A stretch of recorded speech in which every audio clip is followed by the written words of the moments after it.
Hello and welcome to the Hawks Nest. My name, of course, is Brandon Kane, and we've got an enemy in the house, folks. Get your sights up. We got our man, Jesse from Last Second Sports. He's been here many times over, runs a fantastic channel over on his end of things, covering the San Francisco 49ers. And he has been kind enough to come back into the enemy's house, step inside, drink our tea, talk things over. That's not easy to do. I appreciate you coming back in the house, though, Jesse, and it's great to see you. How we doing, my man? I'm doing fantastic. Listen, Brandon, for you, I'll even take my shoes off. I won't even be a rude guest. I'm here, but it's still your house, so I'll be respectful. Fighting urge to make joke about showers and Niner fans. No, it is always great to have you in the house. As I said, you run a really great channel and you do an awesome job of covering your San Francisco 49ers. We've been doing this now, and we get to say it's been doing this for years now. Yeah. I guess we get to officially say that we've been having this back and forth. So we want to always do a connection before the year. We always do our behind enemy lines with each of us when our 49ers played the last couple of years. And so we've got some ground to cover, man. There's an extension that came down for your Niners today. There's been a very interesting offseason. Rumors of potentially there's some musical chairs going on where somebody doesn't have a chair left to sit on. We'll talk about that too. But let me throw you a softball. Let me just throw you an easy one right out the gate. You know, we don't want to start out too rough with this stuff. You know, whose fault is it for losing the Super Bowl? Man, it's interesting because when you think of all the players and coaches and what the expectations were for going into that Super Bowl, who lived up to it and who didn't? Well, I think Brock Purdy, for my expectations for a second-year quarterback, absolutely lived up to everything he needed to do for that team to win. Now, that doesn't mean he went out and stole it and made sure that they won and outdueled Mahomes or anything crazy. But my expectation for him was like, just play well enough to not lose it. And I think he did that. And then I start to parlay it to a guy like Christian McCaffrey, who was the best player on the team all year. He fumbled in a crucial situation on the very first drive. You had Trent Williams get some drive-ending penalties. Deebo Samuel and Brandon Ayuk, George Kittle didn't do much of anything. And then, of course, finally you get to Kyle Shanahan, who loves to get double-digit leads in big games and blow it. Ultimately, man, Kyle Shanahan, this is your third chance in a Super Bowl. This is your third chance with the 49ers if you want to include the NFC Championship game where you were up 10 points and lost that one as well to the Rams. Kyle Shanahan, for me, gets most of the blame for that loss. Yeah, and I was saying that in jest, by the way. I to your point on that, I'm a big believer, like you say, is that stuff doesn't ever come down to simplicity. It's a joke as much about, I'm sure, what you've had to deal with at times of, and quite frankly, there's some sympathy thing. I like this because we're going to talk about this of how, you sometimes from fans' sake or when you deal with your chat, you get people that are wanting to drive everything down to a simplistic point of view on things, as opposed to it having many different layers. Or actually, there's a lot of points within here to discuss to consider the whole landscape and view of this. And over the course of a game with so many plays, it never just comes down to one play or one player or one person. It's a variety of things that's either caused you to win or lose on that. And, you saw it with you guys on that one play with the lineman that tweeted, after everyone was giving this lineman the bad thing about the one play. And then the lineman tweeted, well, it was actually this guy's fault. And then he got a bunch of heat. I was watching your channel. It was very fun. You had two of your guys yelling at each other, or one guy yelling at the other guy, and the other guy's just looking kind of confused as to why he was being yelled at. And going, this is a reasonable take here. What I'm giving you is a reasonable take. And it was drawing to me a lot of parallels, of course, to our Super Bowl loss, because everybody in ours, what'd they do? It all is down to one play. It's all down to this thing. And it's such a microscopic way of looking at the game versus really the better way, in my opinion, which you just laid the groundwork for, which is let's look at all of the elements that led to this. Yeah, there was. I mean, you can never just go down to one play or one player, but certainly was a lot of blame to go around. I'll tell you who doesn't deserve any blame, and that's the defense. The defense did their job. I'll say that. A lot of people are like, well, the offense left the field 3 times at the end with the lead. And it's like, well, yeah, but Patrick Mahomes in a final drive, you just expect that he's not going to score. The fact that you basically gave up 19 points in regulation, and 7 of that was because of your special teams. If I had told all 49er fans going into it, the defense was essentially going to give up 12 points in 4 quarters, you'd have been like, oh, 49ers won that game. No question. So looking back at it after the fact, a lot of people want to blame the defense too. I don't understand that one at all. Especially losing Greenlaw halfway into the game. And Yeah, the that was impact you nasty. could feel of that with Kelsey being able to have a little bit more success once that did occur at that point. So yeah, I don't Mhm. think so. Though it is interesting that your team then turned around and would seemingly kind of patsy the DC on this one, because then he gets shipped out as though, I know it's not necessarily this was the reason, but it sort of feels a little bit like, well, you could have done better that Super Bowl or something a little better. I know it's more about what he did through the season, but I didn't feel like he had done some big step backwards with that defense, inheriting it over from the prior coach, who went on to be a head coach, of course, last season. Is that a fair way of looking at it? Yeah, I mean, certainly Wilkes was, a lot of people looked at it as a scapegoat situation. I think that pretty much every 49er fan knew after that Minnesota game that he was basically a lame duck. There was talks that he might lose his job during the bye week. That ultimately didn't happen. And anything outside of winning a Super Bowl, and even in that scenario, he might have been gone. But for that one game, for that one moment, he certainly did a better job, in my opinion, of coaching his unit than Kyle Shanahan did his. So a lot of people look at it as a scapegoat situation. I think he was out no matter what. But for the Super Bowl, was he the reason they lost? Was that defense the reason that they lost? Absolutely not, in my opinion. Why is he out?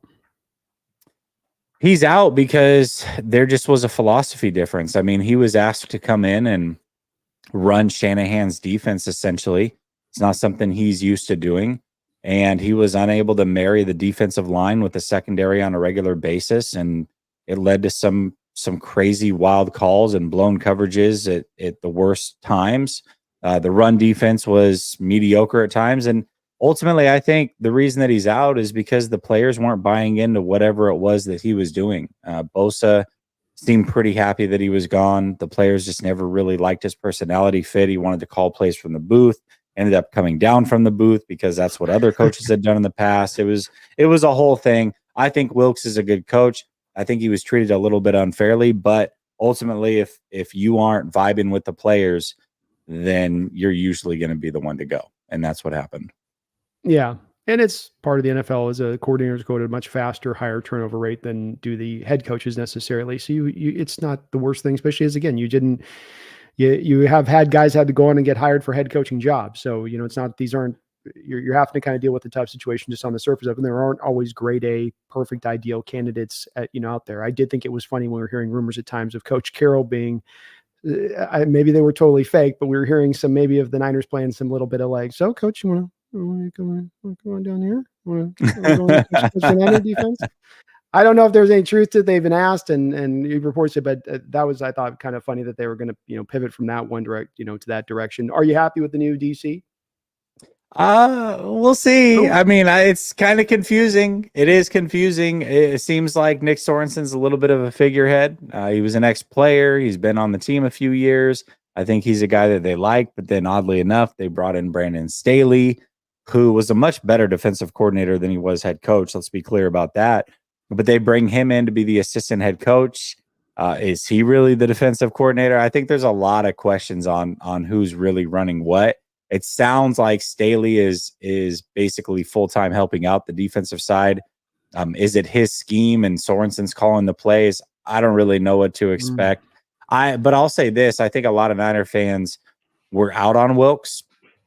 And all I can say is I get it got weird sometimes. But what I do know is the bottom line, the 49ers defense was number 3 in scoring defense. So whatever it is that they did this year to get rid of Wilkes, it has to be just as good, if not better. And if not, then it's a severe disappointment. And I'll say this, being a first-time play caller or first-time defensive coordinator, I think that's a tall task to ask of one Sorensen, but we'll see. I do too, especially because his essentially help guy here is a guy who's run the Vic Fangio cover 2 shell scheme, which is not the scheme that you guys run. So you kind of just spoke about the fact that some of the issues of the head of Wilkes was the problem of him not exactly adhering to this scheme in his background. Well, are we walking into the same place if our de facto DC or whatever he is? I know there's some of these weird sort of shell titles these guys have now at times. That would be a little bit of a worry for me too on my side of it, on top of the first-time play caller, because does he want to slide in to do his old stuff? And that old stuff, it's fine, but the old stuff's so different than what you do, which is, you got to stick to what you do well and what's been so successful for you guys. Why break it if it's not broken? And that'd be my little worry. And that's the thing I looked at with Wilkes as I went, I didn't think their defense is that bad. I went and looked up some of those stats you went and mentioned. I was like, well, no, it's actually, they were holding the line fine. This feels, they come back to that Super Bowl loss. We go, well, it's just to try to give a guy that okay, we've got the bad guy, everybody. It's okay. Put the pitchforks down. You can unlight your torches. Just, we're good. I didn't know if it was a little bit of like a valve release for pressure or something from the fan base or whatever, but okay. I mean, it makes sense. If it's not a fit, like you say, and the players aren't resonating with them, then, current definitely adds up. Did you, so the Super Bowl to you was one that wasn't would you come back to, I think what you spoke about, maybe your main worry here, which is the Shanahan, when it counts, when it's on the line, when things are getting tight, there's going to maybe be some stuff coming up here into play. I think they what they do? 9 straight offensive plays at the second half with pass, was it? I forget. It was, I think they had ran one time out of the first 10 plays is ultimately what it ended up being. I don't know what it is, man. Every single time he finds a way to just abandon the run at the strangest time when they have a lead. I don't really understand it. And I'll say this, Brandon, I remember leaving the Packers game, doing my post game and saying the 49ers won in spite of their head coach today. And I remember saying, if they make it to the Super Bowl, hopefully this is the mulligan that he gets, and he's much better in the Super Bowl this time around. Well, fast forward a few weeks, they're in the Super Bowl. Apparently that wasn't the case because he was outcoached yet again. And frankly, was probably on pace to be outcoached in the NFC Championship until Dan Campbell got crazy with his 4th downs and allowing the 49ers to get right back in that game momentum-wise. I was in the building. I will tell you that before they went forward on that 4th down and bypassed a chip shot field goal, I was like, man, if they kick a field goal here, this game's probably over. But momentum completely swung in that stadium when they didn't get the 4th down. Then you had the Brandon Ayuk miracle catch, and the rest was history. But yeah, I mean, I feel like Kyle Shanahan was not at his best in really any of those playoff games. And he was at his worst when the game was the most important. You get a turnover to start the second half. You're basically right there at the 50 or near it. All you got to do is pick up a few yards and you can kick a field goal at the very least, and you get no points out of it. And you just pass. I think they ran a total of 4 times in the third quarter, if I'm not mistaken. It doesn't make any sense to me. So, Shanahan's going to Shanahan at the strangest times. I don't know how you overcome that unless you have an elite quarterback. And, maybe Brock Purdy becomes that one day, but to expect him to overcome his head coach in every playoff game just in his second year, I think that's way too much to ask. Yeah, I agree. And all of your assessments about the game, I thought as well. I did think Purdy played really well. He had some throws that were so very close that were a hair away, but we're on the spot. We're on time. And some of it was a little Casey Corners just making a great play on the ball, but it was right there and good. And if I walk into that game, I think I've got to get McCaffrey 35 touches. I mean, that's the great irony. You and I have talked about throughout course of seasons. We talked about it last year. Like, do we have to ride McCaffrey until the wheels completely fall off here through the course of the regular season? Can we leave a little bit the regular season and then you get him now into the Super Bowl where there is no tomorrow? Let's ride him till the wheels fall off. I'm going 35 touches walking in that game. And if he ends up with 43, we're going to end up with a Super Bowl win. If I end up with over 40 touches for McCaffrey, you can just give me that stat alone on a coming in. I know that's a crazy amount to give a guy. And I know you guys got a lot of other weapons. I get that I'm being like, but he was the MVP to me last year. And if he is that, ride in on the horse that kind of brought you there. Who did you pick to win that game going into it? I can't quite remember. I think I ended up going back to KC, but that was as much as I thought that if it came down to a call or something, I mean, we've had some of these Super Bowls the last couple of years that can come down to a call. We're not going to call a holding call throughout the whole game. And then here comes a magical one at the very end on the final drive kind of thing. And I thought it'll come maybe down to that and they'll pull it out at the end. Well, the Chiefs, but it wasn't because I thought they were a better team. I mean, the Niners are the better team, the more talented team, and should have won the football game, quite frankly. But you get your walk on water Mahomes, and it's like he's hard to beat. And like I think you said, there's all those other things. You put all those things together, working in order. The special teams blunder, the Shanahan decides to stop running the ball, and it just kind of all combines up. But yeah, I thought you guys should have gotten it. We did. Yeah, absolutely. Ooh, you got Dave coming in over from my channel with a massive super. Nice. I better Dave. catch up on. I'm getting behind on these supers. So let's get over on the donos here. Thank you to Brother Bob in the house. It's been so long, Brother Bob, man. I've missed you in a lot of ways. It's odd, but I've missed you, man. He says I'm late because of late second sports as usual. Thank you, Brother Bob. Thank you.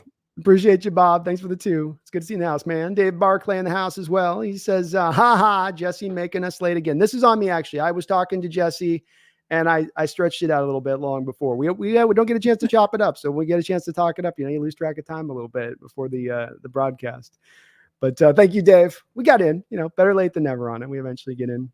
Megan Gok Roger, my lady from Dan Enda in the house. How you doing, Megan? She says, hey, Jesse. Can't stay due to working, but great to see you, brother. Oh, hey, good to see you too, Megan. It's been a while. Appreciate you for that, Megan. And it's good to see you. Sorry you can't hang, but thank you for the dono. Brother Bob, another $2 donation, says Kyle Levy lost the Super Bowl like the first one in 2020. He calls him Kyle Levy because, much like the Buffalo Bills, he just can't get over the hump. So this is his Marv joke. Levy. Yeah. Marv Levy. Oh, that's brutal. Yeah. That is brutal. Well, Marv got 4, so there's one more left. The good news is there's one more left. The bad news is that Marv then had retired. So if it's bad news is there's still one left. There's still one left. That's right. I got bad news and bad news. But that was tough. You saw it kind of coming too, couldn't you? You could kind of feel like, don't let the ship turn this way, Kyle. Don't let it turn this way. Starboard bow. Starboard bow. Awful. Oh man. I want to, hey man, we went through one too, man. I know how brutal it is. I'm not trying to twist the knife because I know how hard that is getting there and coming that short, especially because you had a couple of them recently. It's a tough turn, man. It really is, especially when you had the better team, as I do believe you guys did. But good news is you guys are still stacked up this year, as we'll talk about. We'll see. We got some maybe on that one. Dave Barclay, another $2 dono, says Kyle is his biggest problem. #trade Kyle. Trade Kyle. Is it time to sell Kyle on high after this season? These guys are all for it. Isn't it kind of hard to trade your head coach when he's also your de facto personnel man? Yeah, he's our everything. And for better or for worse, listen, he's gotten the 49ers in a spot to be super competitive. I think he deserves credit for that. Is one of the best coaches in the league in the regular season. But man, it could be a situation much like we saw with Dungy and Gruden, where somebody else just needs to come in and get you over the hump. But we'll see. Maybe he just needs to do the play calling during the regular season and then have a specialty play caller for him in the playoffs. Like that's his, and there's never been a coach in NFL history that's been a guy that consistently can get to a Super Bowl or be up there competing up in conference title games who gets moved by that team. I know maybe some Niner fans are a little bit joshing here a little bit, / some of them being semi-serious. But when you have a guy that is producing in this way as a head coach, and I joke and may even have this Achilles heel to his coaching game, these guys don't get offloaded or moved in NFL history. He's going to remain with the Niners, and he's got to ride it out and hope he can find that kind of magical turn in the playoffs. And it's the substitute OC. That's what he's needed. That's the whole key here. It's substitute OC. That's the way he needs to go. Just bring in a guy like, I'm going to call a bunch of playoffs. You're going to have all these skilled position players. I'm going to be standing over here just head coaching. Okay, I'm not even going to call one play. It's on you, man. Yeah, absolutely, man. It's I don't know. I mean, it's interesting because a lot of people talk about Andy Reid, and they're like, well, with Philadelphia, he didn't win any. And then once he got traded, he got Mahomes and he was able to win. And it's like there's two things that people seem to omit from the Andy Reid story. One of them is the Eagles also won a Super Bowl when they got rid of Andy Reid. Let's not forget that. They were able to win a Super Bowl. Now, Andy Reid's won more, but the Eagles got one first, and they were right there. And the second part that they omit is, yes, he got Patrick Mahomes, but it wasn't by dumb luck. It was he scouted him. He traded up specifically for him. He had a plan for him when he was in the building. All of those things count too. So, maybe Kyle Shanahan is a coach that will be here for a while. He ends up leaving. Maybe the 49ers get over and he gets over up. I'm fine with that. But, he's also not the young guy anymore. He's not the young hip coach. He's about league average as far as age goes for head coaches. And after this year, he's 2 years away from 10 years on this team. At some point, it's like, man, we love you, but you're just not the guy to get us over the hump. And if they got to go through a whole nother rebuild here in another year or two, what do you do? Do you give him another chance to do it again, or what happens? I don't know. I think there's a lot of questions with him. Yeah, I think there's definitely in the regards that once you get to this kind of run you've had, it definitely starts to bring up that obviously. So those questions come up. We dealt with this with Carol a little bit here too, and I think that there is something to this in my consideration of it this past off season, which is just Bill Walsh said this. Your own Bill Walsh with the San Francisco 49ers. Marty Schottenheimer said this, and it's been referenced by our general managers having told him that there's just a time where coaches get 10 years into a spot. And now the tendency is that the team tends to check out in listening to the coach. It doesn't tend to be that the fans are kind of just like over it. It's more of that the team starts to just kind of not listen to him as much. And there's a little bit of a checking out process, which I have not gotten that impression anywhere close with Shanahan. He has the players here and has them playing hard. So that doesn't seem to be, but that is the worry I think you have at that point as much as anything else, is that starts to happen, because it did seem to feel like the case for us with our prior head coach here, where things were just starting to not, the messaging wasn't saying. It's almost like a human nature thing, even though you don't have the same players there for 10 years. It's a weird, just something kind of just gets stale almost. I don't know what it is. Yeah, I mean, I also think, Carroll just kind of fell out of touch with what's working in the league and what wasn't. And I don't know that Shanahan's going to fall out of touch in 2 years with what's working and what's not. I mean, he usually is right there with the trends or ahead of the trend. So I don't foresee that happening. I mean, who knows? He could be here for 15 or 17 and they don't win, and then he's finally out. But I don't know, man. I just feel like I'll tell you what's going to cause this whole thing to come to a head, Brandon.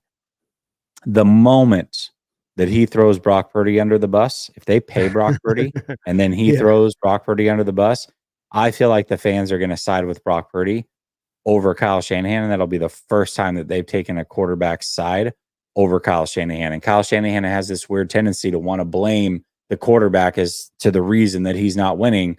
Well, if he starts doing that with Brock Purdy, I guarantee this fan base sides with Brock Purdy, and that's when everything will get really interesting.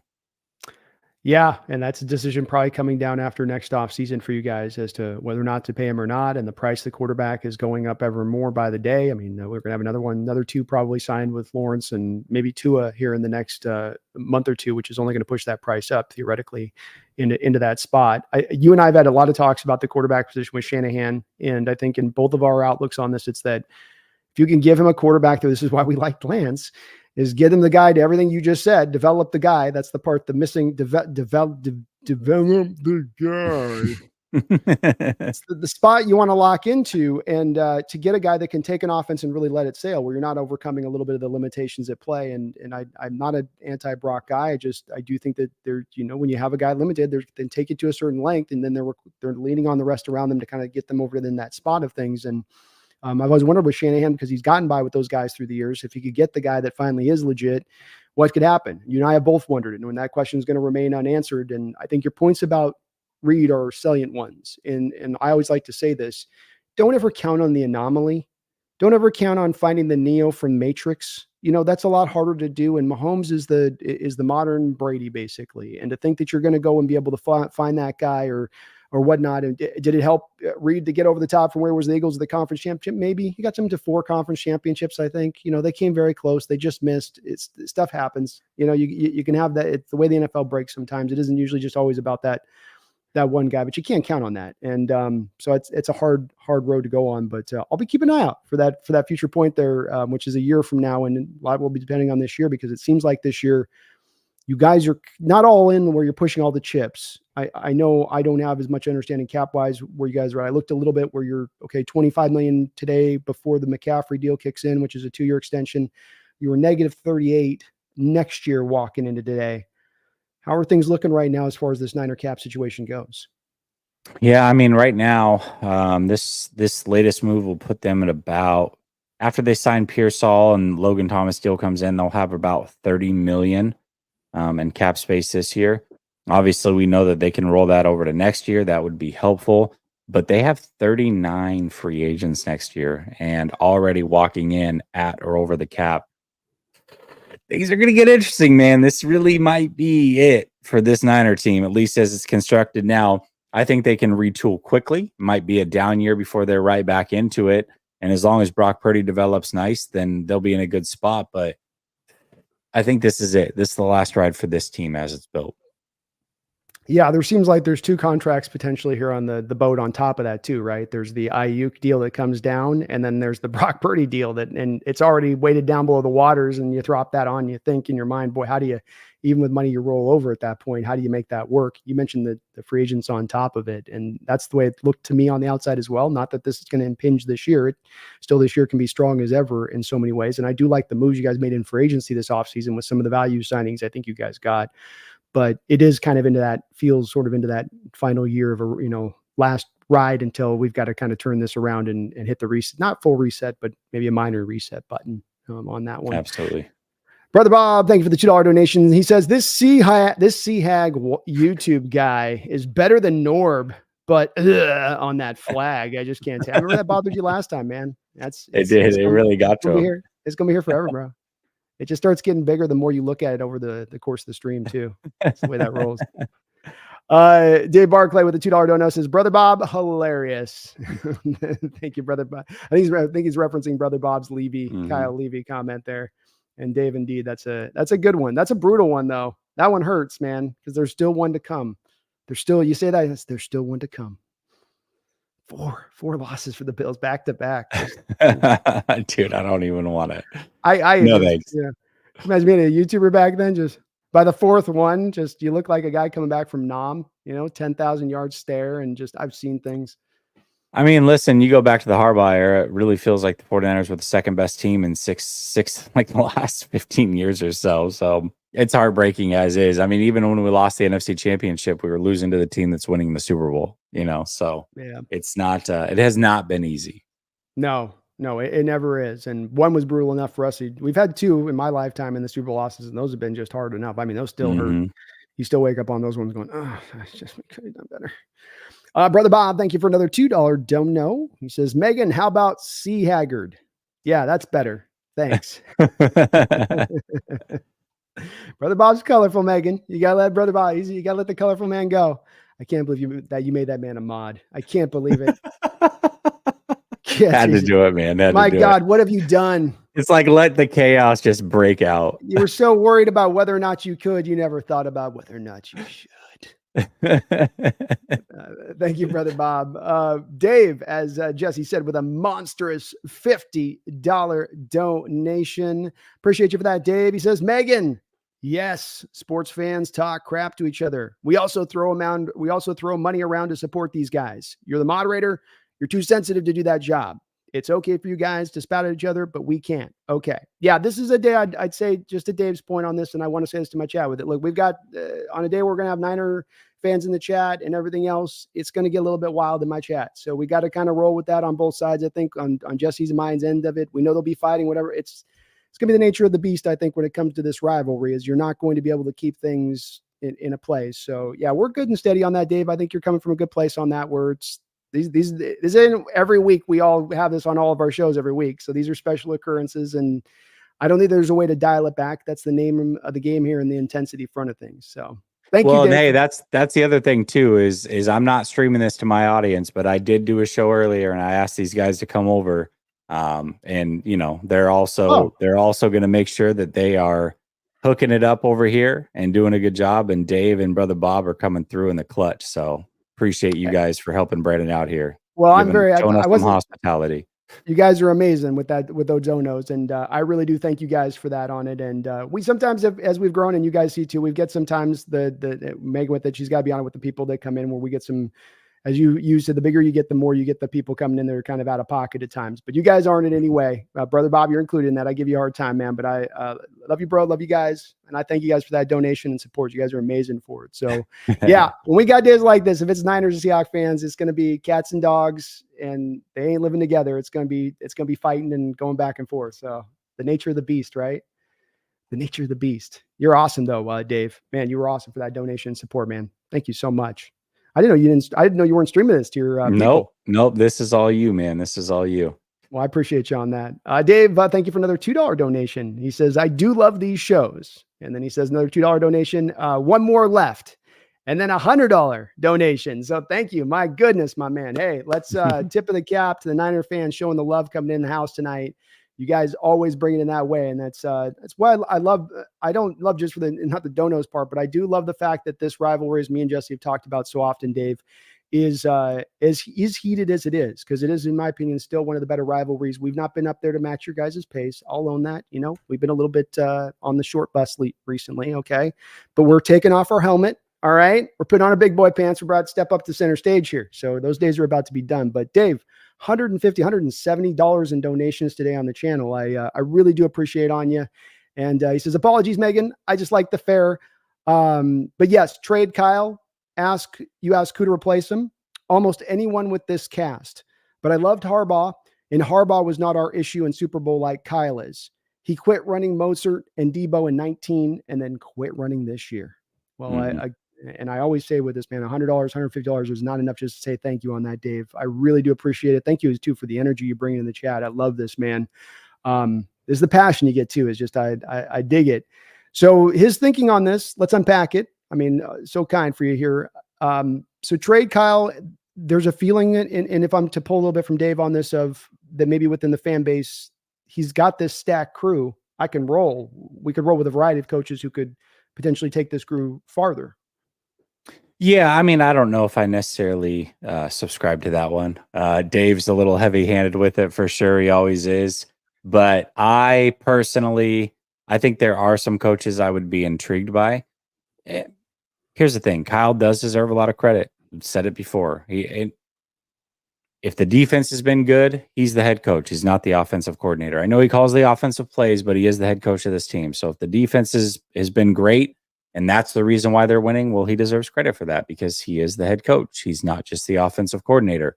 So, I mean, I think he deserves more credit than what he gets, but he also deserves some of the blame for what's going on. And, you know, maybe, like I said, he's just not the guy to get us over the hump. I would say most Niner fans are probably still very in on Kyle Shanahan, but that begs the question.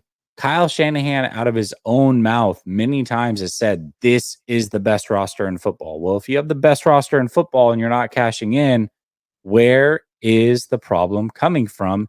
Yet you never seem to look internally. You're rarely going to take blame. And this isn't just with the 49ers. I mean, I did a show this offseason with a friend of mine, and we went back, we're reading articles from when he was coaching Washington, when he was leaving the Falcons, and some advice that those guys were giving for him as he took a head coaching job. And it was very consistent. This is somebody who's very arrogant. He doesn't take blame. He's going to place it somewhere else. He wants to have control of everything. And all those things have played out here in San Francisco. At some point, this is just who he is. Now, that doesn't mean he can't win a Super Bowl, but every time he doesn't, and he continues to push the blame elsewhere, at what point do you get frustrated with it as a fan? And I think some fans are there. Many fans are not. For me, if you were going to get rid of him, you would have to bring in somebody that you're confident in. I don't think there's a lot of coaches that can fit that role, but I think there are some out there. And maybe Ben Johnson's one of those guys. I don't know. Yeah, it's weird that you talk, and it's like a lot of the things you're saying you can understand do seemingly draw some parallels to me in my mind with what we dealt with Coach Carroll. And what you talk about. And it's like that thing that also makes him great is the thing that can kind of be the double-edged sword. The thing that makes him good is also the thing that makes him bad. And that lack of sometimes accountability. Sorensen being brought in is the in-house guy. Well, the problem that we had with Carroll through the last few years is you go from, okay, Quinn moves on, and then you come in, you go in-house and you go with Richard. And then you go in-house and you go with Ken Norton.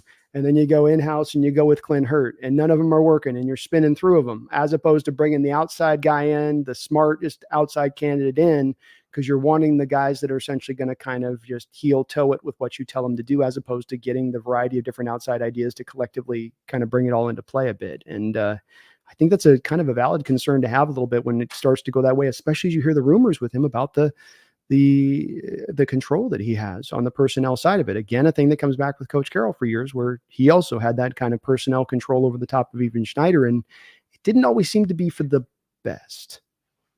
Yeah.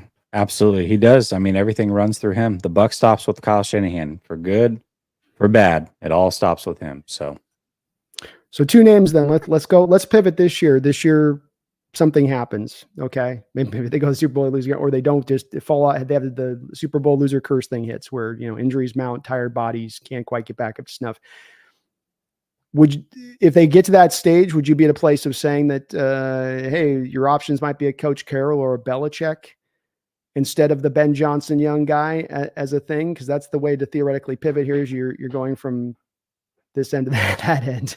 No. I definitely wouldn't do Carroll. Like I said, I feel like he's lost touch completely. I'd be intrigued by Belichick as long as he didn't have full control. I think that was his issue. I think he was a really bad GM, and the GM really hurt the head coach. I still think he's a very good head coach. Certainly would have the defense humming. You give him the right pieces on offense, I think it could get interesting.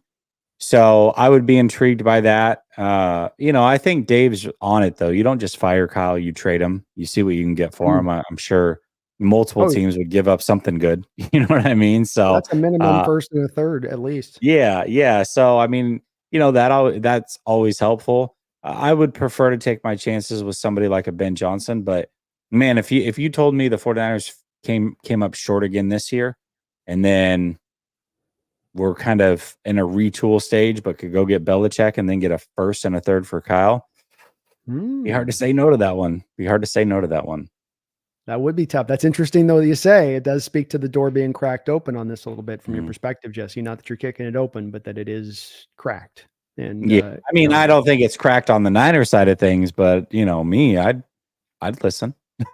Yeah, hey, I would too. And the thing I come back to on this is throughout my lifetime and watching football here, it just doesn't really work in the favor of the team in the long term to have the coach, the personnel control like this. We had Mike Holmgren who had it here early on, and it didn't really work that well with him. They had to wrestle those duties away from him and just make him the coach. Carroll was here, and over the last 2 years, there was rumors that 2 years ago they had pulled away the drafting oversight that he kind of had on some of this stuff. And so I see so many examples where it just doesn't seem to be Belichick you just mentioned, where it's not in the favor of teams to give these coaches this kind of power, and that can really kind of blow up in their faces. You want the delineation of general manager to coach. And so that does give me a little bit of pause there in the long future, because that stuff is, I don't know. There's few that can kind of get through the eye of that needle. It's very few and far between. Yeah, it is. But Dave, you're awesome, man. No few and far between you and being awesome, brother. You're cool. So thank you for all the donations and support. And boy, Kyle come out this year and potentially still has a good year, but falls just a little short. And the Niner fans may be a little bit more in the louder mode than even we've heard. They haven't. Give you guys credit this year. You haven't been as bad as there was even a couple years ago. Things were a lot louder. People have been pretty, from Niner fan side, from what I've heard, everybody's been pretty on the level with Kyle and not gone too overboard with it. I think everybody's just sad. It's brutal losing the Super Bowl, man. It's brutal. You get that far, that close, and especially that you guys had it happen to you twice now in recent years. It is really one of the toughest things, because it's such a long season and you fight so hard and you have so many magical turns, and you get there and you can feel it, and you're in the game, and we're this close, and you can feel how close you are to it, and then just snatched and pulled away. Just brutal. Thank you though, Dave. I appreciate you, man, for a $150 dono drop plus a whole lot more than that. As Brother Bob says, Dave dropping C notes and a 50 burger. Yeah, Dave you guys are awesome. No doubt we're getting the love tonight from our 49er faithful in the chat. So thank you guys for showing that love. It's always awesome, Jesse. You're my favorite guy to have on my content creators, man, because I do know that you do. Your stuff with your Niners, and I know your passions are in that place, and I can appreciate that, as you know. I like that as we've talked about that. That's not always easy to find in this hemisphere and space. Thank you, bro. Megan with a $5. Thank you, Megan, for that. She says, thank you to Jesse and our Niner friends for their generosity. You're always welcome here. Well, thank you. We got some good peace going on in the chat out there. Love it, man. Well, thank you, Megan. I appreciate that. Brother Bob says, Megan, I want another 60-second timeout. I've been bad. Thank you for the $2. Dave Barclay with a $2 dono says, heavy-handed, Jess? Am I ever wrong? Ooh. Listen, I don't know. We haven't won a Super Bowl, so I can't say that you're wrong necessarily, but you are very heavy-handed. I think it's funny, though.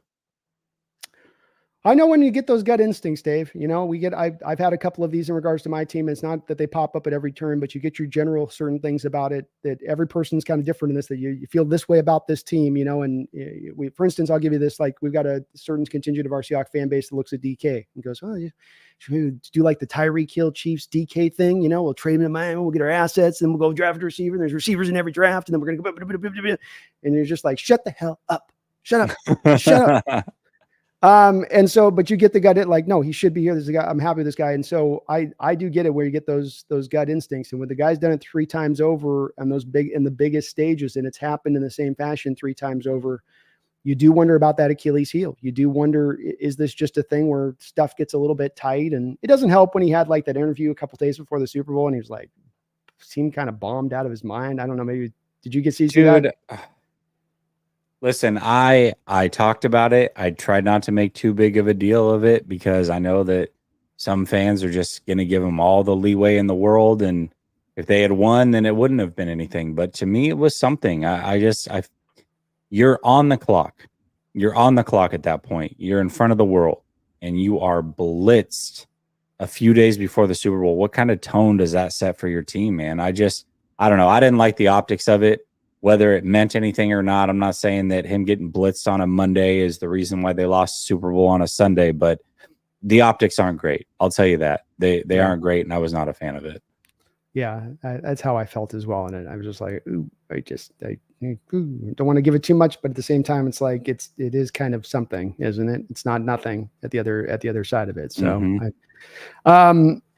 thank you though, Dave. I appreciate you. And then, yeah, I think you have some good points on this, Dave. As this may come back into your point on this consideration a year from now, as they're looking down, especially when it comes down to if this is paired into paying Purdy or not. Maybe the decision of keeping him long term at that point becomes also one about. Yeah, but we're also having to make the decision of, do we want to drop the $50 million? It's a $50 million price tag in addition to keeping Shanahan is kind of what I'm trying to say almost, and that if they want to go that road as well, when they're looking at all things being equal, I don't know. It's kind of, it's going to be a conundrum. It's not necessarily a fun place to be in, but who knows? Maybe you guys just go out and win the Super Bowl and it's all sunshine and roses. We'll take that too. We'll take that too. And happy. Dave says, with another $2 dono, thank you, Dave, man, for all your support. He says, I still said Kyle gets us to a Super Bowl, then steps in the way. Oh my gosh. So if that happens, no doubt he's coming back another year if that were to occur. If it played out another. Oh yeah. Listen, I feel like Kyle has as long as he wants here. Jed York's in his back pocket. He loves Kyle, man. Absolutely loves Kyle. So, I mean, I feel like Kyle's here as long as he wants to be. Yeah. Makes sense. Makes sense. Be brutal if Harbaugh goes and wins a Super Bowl with the Chargers. That would be awful. That would be the worst. Won a national title and a Super Bowl, and since you fired him, but I mean, that hasn't. We'll see. He's got a tough division himself to go through there on that, and yeah, that'd be brutal. Another year of this going through it again. Like, Dave says not Carroll or Belichick though. I wouldn't want to either on those two guys. To me, it's Ben Johnson's a potential one. It seems like he didn't interview too well. Oh, hold on, sorry, one sec. Got the cat going. Cat's like, yo, I'm a part of this show now. Cat's gonna take over. Cat's being weird. So yeah, not with I wouldn't go with either of those two, but Ben Johnson makes sense. It just didn't sound like he interviewed too with Washington or potentially with Seattle, based off of what I was hearing. Yeah, I think Washington probably wanted him. I think his demands for money got a little out of control, and ultimately he ended up back with Detroit. So, well, I don't know. I mean, that's an interesting one. I think, he's trying to spin it like, I wasn't quite ready, and I love learning over here and whatever. It's like, no, something else happened. Whether it was money or didn't interview well or what have you. But I will say this: I know Adam Peters has been very fond of him for a while. And so when he went to Washington, I thought that was a slam dunk. I definitely don't think that he wanted to land where he ended up going. So I think that was a choice that he made in not taking that job for whatever reason. But your shelf life's only so long. If Detroit bombs this year and the offense falls apart, not that I'm predicting that to happen, but if it were to happen, it's like, dude, you just passed up on your chance to be a head coach, and now you might be out of a job in a few years. So I don't know. We'll see how it goes for him. But I do like Ben Johnson. I do too. He was a guy high on our list when we were looking at proverbial candidates. So I definitely was very much on board with him. But as you said, he's doing more spinning than the Tour de France this offseason since all that stuff went down. Yeah. I mean, it's a little like, chill, bro. No, I could have had it. I could have had the job, but I was like, dude, no, I'm going to wait. It's okay. Like, all right, dude. Is that how that went? Is that the way that played out? Okay, sure. Dave's in agreement with me. He says Kyle has too much power. I'm a guy that does believe very much in looking at NFL history, and not just for your own team, but to look in what other teams have done and to try to draw lessons from those teams and what they've done. And certainly when you see something over and over again as a rule of thumb prove itself out to be. And coaching and everything's becoming more than ever separated, an assistant head coach who's also part of the DC, and then you have a DC, and then everything's very segmented out now because it's all hard to win, and you got to be your master of your own little confine of space that you're supposed to control. To believe that you can have all of these confines that you also will be a master of. What do they say about it what the Bible say about pride? The hubris, pride go before the fall. Like it's absolutely it feels like that a little bit to me when I look at that kind of situation. Like the stones to believe that you're just so brilliant on that. It's the offensive coordinator who thinks he can be a decent defensive coordinator, or DC that thinks he can be an offensive coordinator. Oh, no, stay in your lane, know what you do good, and be good at that. Be great at that part. Yeah, and the other thing too is being who he is. I mean, he never gets any criticism from mainstream media. It's like they just eat up whatever it is he does and says. So, and even the local media, a lot of them just give him a pass too and give him layup questions and never really challenge him because he can be a bit of a jerk and rough around the edges. So, I don't know. I gotta wonder, what it would take. Hopefully, we never get to that point and the 49ers just win a Super Bowl. But it's like, would he be on the hot seat if they in this final year somehow don't make the playoffs? Would that be enough? Or is he just really here as long as he wants to be? And I get the feeling that he's got the longest leash in the world. So I would say probably so. That's probably accurate based off of what I sense too from the outside on it. And I go to for the San Francisco media for that hard hitting media, that Niner coverage. The guy that is my go-to, my man. I mean, the guy that's like, you're going to get the straight scoop is Lombardi. I mean, I go Lombardi. I know I'm getting I'm going to get right. If not, it's not the horse's mouth. I might be in the teeth of into the horse's mouth. Like it's that good. I feel like gosh. I feel like he's leaving me the light at times, and there's a lot of other stuff out there's not when I'm just trying to cover some Niners, and like it's direct and to the point and on point, really. Yeah, all the time. All the time. Yep. Couldn't have said it better myself. Hey, we side eye it from our side of things and laugh too. I side eye and pay attention. I got to do it a little bit. Dave says Kyle rides the short bus to the Super Bowl. He gets there though. Yeah, he's there, man. He's in the building. There may be some knee pads on there, but he gets there one way or the other. Brother Bob with a $2 don't know as well. He says Kyle Levy is the biggest nepo. He hasn't won the Super Bowl. It's hard to call him nepo, isn't it? It's a little tough to go quite to that stage because he's earned his place. I mean, he had to be the OC, and he was a good OC beforehand. And I won't argue about the potential Achilles heel that might be there, but I also think he is a really good coach. I still do maintain that. I'm giving him a hard time in certain stuff, and I don't like the personnel thing. I don't like the reach, extend out, but he is still a top-notch coach and he's has good stripes in this league. Yeah. Yeah, he definitely has. His dad won rings though, so he did. And he was part of that crew in some way or shape or form. So he was part of that ride and winning it. He does know, what it needs to be. But, even in his, dad's case, we come back that quarterback and having the guy to kind of seal the deal for your system there when you're an offensive system run, and have the guy the talented guy like an Elway that he had at the end, and I know Elway was diminished, but Elway was still really talented at the end and could do just what you need him to do at the end to make it work. So I do keep coming back to that with your Niners. I wonder if we'll look at it in retrospect and that be the big thing that hangs over it, of not to draw anything on Purdy, again, not to say Purdy's bad or not. It's just as much of just that wonderment a little bit within there. Do you share that a little bit too? Yeah. I mean, we'll know. I mean, we're going to find out what exactly, Purdy is, but that's one thing that Mike Shanahan talked about. And Kyle actually talked about it. He initially didn't want to take the 49ers job because there wasn't a quarterback in place. And he talked about what's the one thing you've learned from your father? And he said, how not to get fired. So as crazy as that is, instead of saying, hey, winning championships or running an offense, there's so many ways he could have gone, but it was like, how not to get fired. And it's like, well, I mean, you're kind of doing a great job of that now. I'll tell you that. You're not getting fired. So congratulations, bud. Yeah, boy, that doesn't endear you, does it? That doesn't like No, we that's got not the exciting to guy. hear. I know how to avoid getting axed. What? Yeah. Come on, buddy. We'll see if we can though, brother Rob. I thank you for the dono, and we'll see. You guys still have a great team this year. I'll say that. And it's still, if things can remain good in health for you guys, there's no reason why you guys can't be right back to where you were last year on this.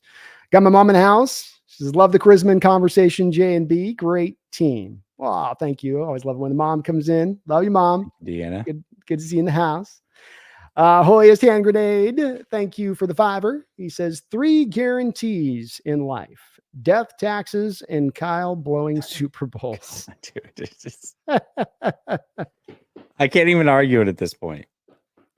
He's had a brutal run. It's been just a couple of years of these, and they've happened in those big there's nowhere to run. You can't be, it's not a week 12 game on the road in Cleveland. You know, it's there in the Super Bowl. Everyone in the world is watching. And so when it happens, it just feels all that much bigger. Everything is that much more, brighter and just tougher, unfortunately, because of it. It's not fair, maybe, but it is sort of the way it is. Well, and it's not like they're just losing, right? Like they're not losing because they're not the better team or what have you. It's like they're getting these leads every time, and somehow the opposing team is overcoming it. Now, to be fair, on the flip side, it's like, well, you can say, hey, he's lost those leads against Tom Brady and Patrick Mahomes, arguably the 2 best to ever do it, when it's all said and done. So I get that portion of it as well. It's a little unfortunate, but dang, I mean, even Foles and the Eagles figured out how to not blow it against Tom Brady. You know what I mean? So I don't know. It's true, man. You do go to and we lost to Brady too. So, we had to take on Peyton Manning and Brady in our 2 in recent ones. We got Manning, but it was also, so it's tough when you get them, those legendary top 5 quarterbacks ever to play, that you got to take them on in the Super Bowl. And I think both of those 2 guys will be in that spot when it's 50 years from now. Those 2 guys will still be in the top. I don't know where they'll land as far as how high, but they'll both be in that spot, if not up in the top 2 or 3. So it is hard to kick yourself too much about that when you get beat by a GOAT too. And it is, again, when you come down to, it's not just a play. It's not just a this, it's not just a that. It's a variety of things that get you to a spot of losing a football game, including that GOAT status. We had Brady come down and come back from 10 points down in the 4th quarter, just being Brady. It's like, what do you do? What do you do? It doesn't make it feel any better, but no, also not a lot you can do about it. Dave Barclay with another $10 donation. Thank you for that, Dave. He says, I'm a diehard Niner fan, but Kyle has shown me who he is. That simple. Well, I anything to offer on that there? I see you squeezing your lips, pressing tight. No, I mean, he's made his mind up. So Dave's out on Kyle Shanahan. I don't anything short of winning a Super Bowl, he's gonna be like, see, I told you so. And I'm taking the field over the 49ers. So, he's most likely going to end up being right again this year. Yeah. I can get where you're coming from. I mean, and like with Jesse, I couldn't fully sign off to going off of him because, again, the only thing come back to is who's the coach you bring in. And Dave, as you said above, you feel like almost anybody could come in. But I do think that there is the much like quarterbacks, the good coaches in this league are fewer and far between than they are just kind of growing on trees and you can kind of pluck one easily. I think it gets hard on that side of it when you think about it. Well, who do you replace him a little bit with, and who's the improvement or the better guy? As I've always said about this, I come back to, and I said this to you a couple of years ago, I wouldn't have fired Harbaugh, but that was, my outlook of it back in the day on that and where it stood. But interesting you're there, Dave. Interesting you're there. I get it. I do get it. But interesting nonetheless too, that the certainty of it in your tone, I guess. Oh, we're getting some good conversation in the chat. Yeah, Brother Bob's last super chat will get us there. I can't wait to get to these ones. I'm trying to catch up too. These guys are loading us up here. Dave Barclay with the $2 donations. His holiest hand grenade is right, which is 3 guaranteed in life: death, taxes, and Kyle Shanahan blowing Super Bowls. So we got some agreement between Hawk fans and Niner fans, man. Oh my God, maybe dogs and cats can live together. Brother Bob with a $2 donation. He says, drunk ass didn't know the new rules, inexcusable. He's talking about the overtime rule. Yeah. Yeah. That is hard to not helping things. It's not helping things. That doesn't help. That was a bad look at that moment of, even when they had the mic'd up player, because then even if you're like, no, it's fine. You got the players mic'd up on the field and the moment's happening going, what would you why are we doing that? What are we doing? Why would we do that? You know, you're like, oh, geez, Jesus. So yeah, that wasn't good on that one. I don't know what the thinking. What was the thinking from him on that one? Did he explain that one? He changed his mind multiple times, but the initial thing was he wanted it third. So if they both scored a touchdown, I guess he didn't think that Kansas City would go for 2. It would be 7-7, and he would get a chance to put the game away. But Kansas City was never going to let that happen. Yeah, I get where they're coming from doing it too. So yeah, it's when you're supposed to have thought really more through. I mean, I guess he's got a reasoning process to it, but you do think it was everyone I think across the nation kind of went, what on that one? Wait, what? Huh? Yeah. Why? Why? What? No, don't do that. Thank you though, Bob. Appreciate you. Chad Hart, thank you for the $10 donation. You guys are being awesome here. I can't even keep up with the donos. We got so many coming through here, but thank you so much for all that. He says, Jesse, it's always great to see you. Frankly, you're the only Niners fan I can tolerate. Brando, go Hawks. Go Hawks. Thank you, Chad.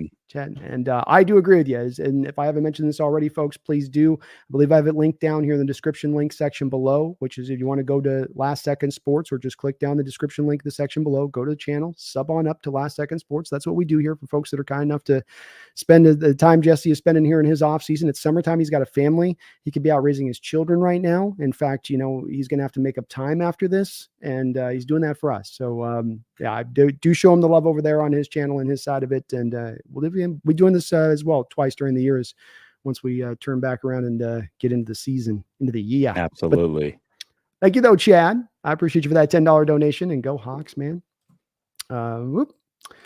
Dave Barclay, thank you for the $2 donation. He says, Brother Bob is right again. So Brother Bob is right about holiest hand grenade being right, who said that 3 things guarantees in life, death, taxes, and Kyle blowing Super Bowls. So do you guys get all that? That's how that one rolls on that side of it. Thank you guys for that. Brother Bob with a $2 donation says, excuse you, Chad Hart, Dave and Cubs are cool. Too rude. Brother Bob said with a $2 donation says, nah, Dave, you're the man. Always spitting. And Dave comes back and says with a $2 donation, just trying to keep it honest, Brother Bob. Brother Bob comes back and says, Brandon, his last name is Lame Turd, a.k.a. Sheets. Oh, man. Oh, Brother Bob, you're wild. I do this all night here, bro. We're going. Let's go. Dave comes back and says, knee pads with the $2 donation. Thank you, Dave. It says, or get a raise boots. God.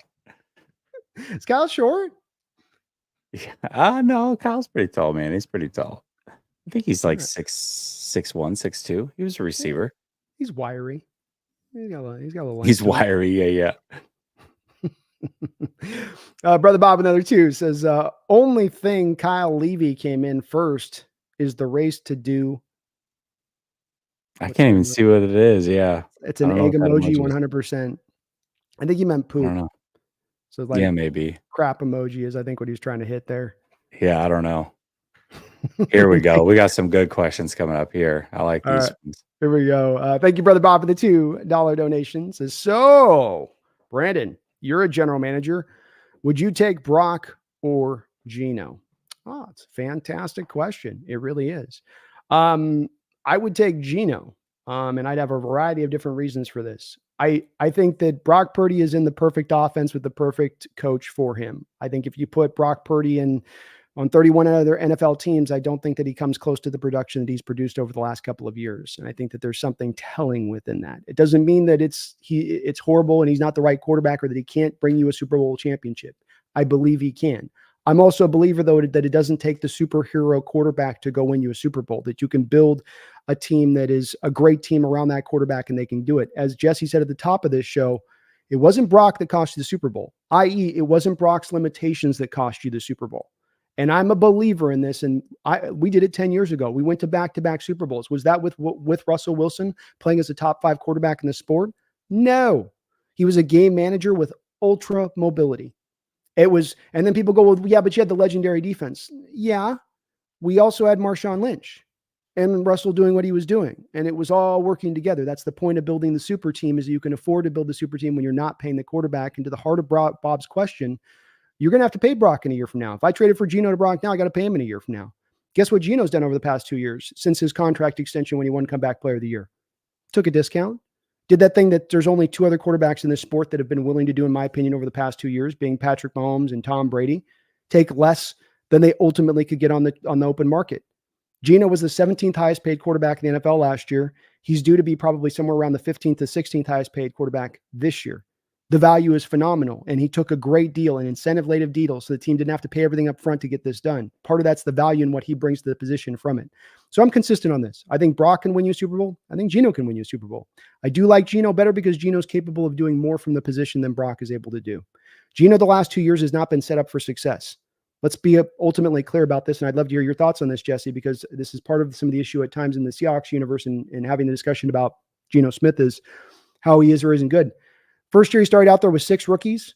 He had you guys in the playoffs with us leading you guys in the playoffs on the road with a defense that couldn't get a stop on the day against your team. And yeah, I threw the interception in the second half, but that was only once where our offense realized they had to score every single freaking time. He had the 28th worst pass protection according to PFF last year. You walk me through what quarterback in the NFL dealing with that kind of pass protection would go out and do anything, would be successful at all, much less put the year up that he put up last season. I have so many things I can bring up from the fact that we, because of our head coach, don't target the middle of the field at the 32nd rate in the NFL. Do you think that makes playing the quarterback position easier or harder when you don't do that? Especially you guys as a team that targets the middle field maybe as well as any team in the NFL. I could bring up all of these things that help explain a little bit of why you haven't seen some of the even more further top end of Geno Smith than you have. It might come off as me being a stand, but I can provide actual metric numbers that are valid numbers that are not me just pulling stuff out of my butt on this. I like Brock, but Brock's arm strength is limited at the end of the day. It is. He's more mobile than Geno. He can get away in traffic and in a box better than Geno can, no doubt about that. But Geno's also decent mobility as well. He's not a complete statue. So I like both, man. But I'd love to hear your take on this.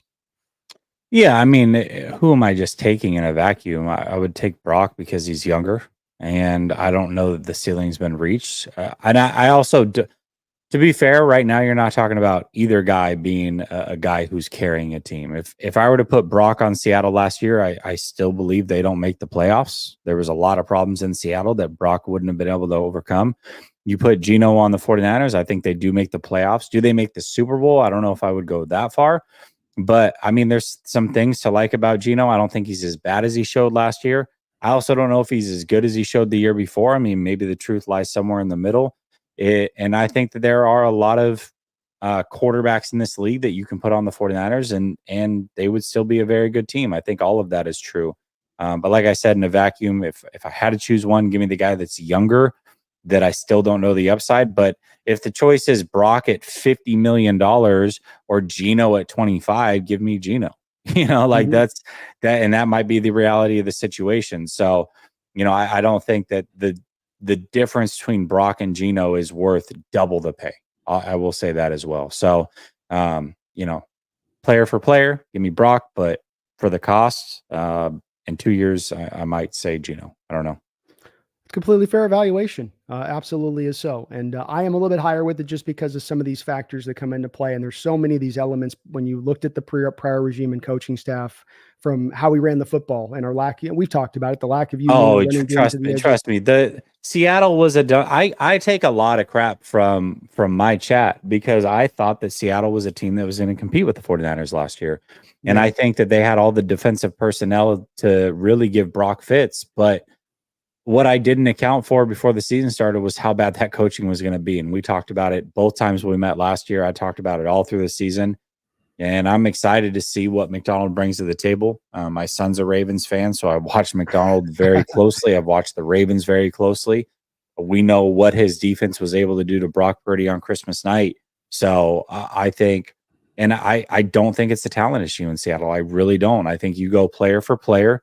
They're an extremely talented team. I think they have a top 10 roster in this league. And I think as long as the coaching can improve, and I would expect that it does so, they're going to be better than people want to give them credit for. Yeah, I think your points on this are right. I don't know if it's this year it hits because it's a new coaching staff taking over, but within the long term, the benefits of this will met out for what's been holding us back. Because the 2 points you brought up, and it was both sides of the ball where I asked you, I remember going into the first game and you came back and said, when I asked you this question, I said, okay, it's Waldron running this offense. It's the Rams offense. How much does this look like the Rams offense? You said not at all in either of the two contests. And I asked every content creator behind enemy lines that I did that question leading up to it and what they saw. And everyone come back, yeah, not at all. I said, I'm going to just hit you up after the game. Just tell me how much, nothing. And both sides of the ball, we were kind of just running our same old Seahawks offense and our same old, for the most part, Seahawks defense with some very minor changes within it. And it was stagnant and it needed to have this upgrade brought into play in a major way. And now that it has been, who knows how much you're able to take advantage of this quickly with it. But I think in the long term, it'll be so much better for the team because that was the big thing holding us back. It was embarrassingly bad. I mean, it was a disaster, an absolute disaster. And I'm sure, I mean, you guys are here probably because you trust Brandon and what he says. I can tell you with an outsider's eye and perspective, the coaching was archaic. It looked like a 1960s football team. It was awful. Yeah. I think it was exactly the place. And he kept just kind of leaning into it was going to be cylindrical and kind of fix itself because the cycle of the NFL will eventually turn around and my defense will be awesome again. But no, you actually have to do something tangible as far as change. And he tried to tell us he was going to change 2 years ago and then they didn't change, and that was the other part that you making that prediction in our talks on the season. It's like, well, this is going to come, Jesse. I'm telling you, he's going to do this stuff. Never really did it though. It was more said, not done than anything else. Great question though, Bob. Fantastic question. Dave, thank you for the $10 donation. This is better question, Brandon. You're our general manager. Do you trade Kyle or year effing 8 on year effing 8? Yeah. I do really subscribe to this 10-year thing, man. I do subscribe to, like, once you get 10 years in as a coach, that are there Tomlins that make it happen? Yeah. But we come back to that anomaly thing again. I go, Jesse, do you want to count on the anomaly or do you want to count on the general rule of thumb? General rule of thumb is 10 years are going to click in and that time's frame's coming. You're in a weird spot here. It is the money, the cap situation next year is legitimately in trouble, mainly on the back of when you put the addition of Ayuk and Brock Purdy's deal into it. And so it is a time to start to think about going, if there's a pivot point time, that is a pivot point time. I'm not saying I want to fire him, but I think to Jesse's point on this, I think you do potentially maybe like, well, if we were, to think about it, what would you guys give us, if we were doing for Kyle, kick the tires if you were on potentially. I'm not saying you fully do it and you evaluate what else you're bringing in. Unfortunately, I think that there would be a pull here that the Niner fans wouldn't like, where you might find yourself going from Shanahan to Carroll. Carroll's got the California roots, California kid coming back home. He's got he's been a Niner coach before in the past. I know everybody goes, no. That could be the way you end up pivoting rather than Ben Johnson. So that's be careful what you wish for, because you may just get it and it ain't what you're going to want. You're like, sorry, hold on 1 second. Yeah, you're good. Yeah, I think that's the biggest thing is the grass isn't always greener and you don't know what's coming in return.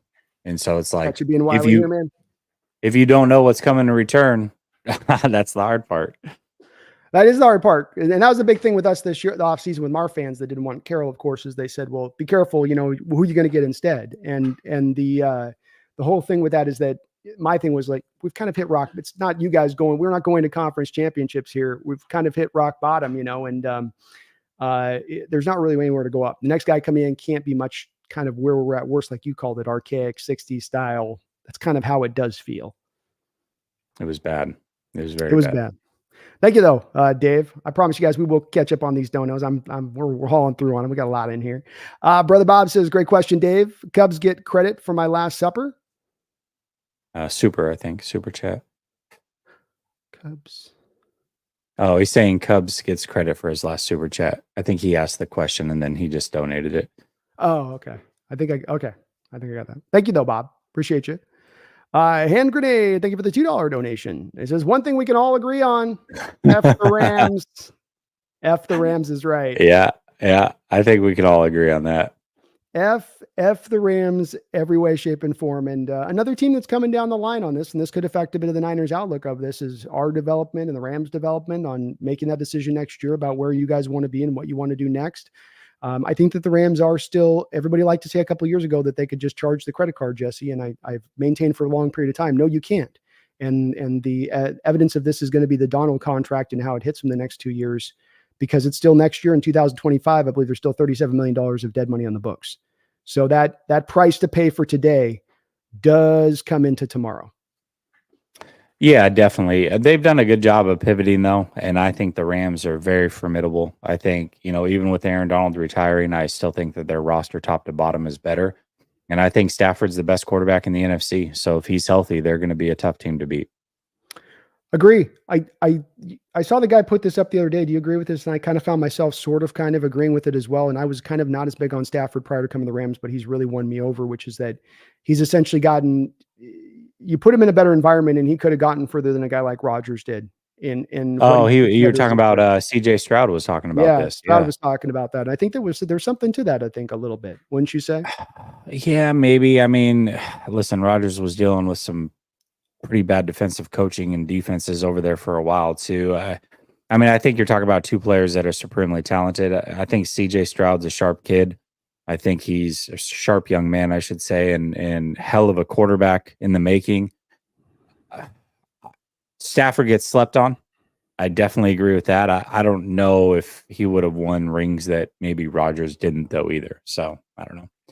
That's fair. I think there's also something to be said, though, that they definitely, where the Lions were organizationally and what they were putting as far as supporting cast and just a well-run organization versus a not well-run organization. Stafford was certainly, for the majority of his career, not in a well-run organization. Mm-hmm. How it went. Dave Barclay with another $2 dono says, Kyle has 3 stories as to decisions.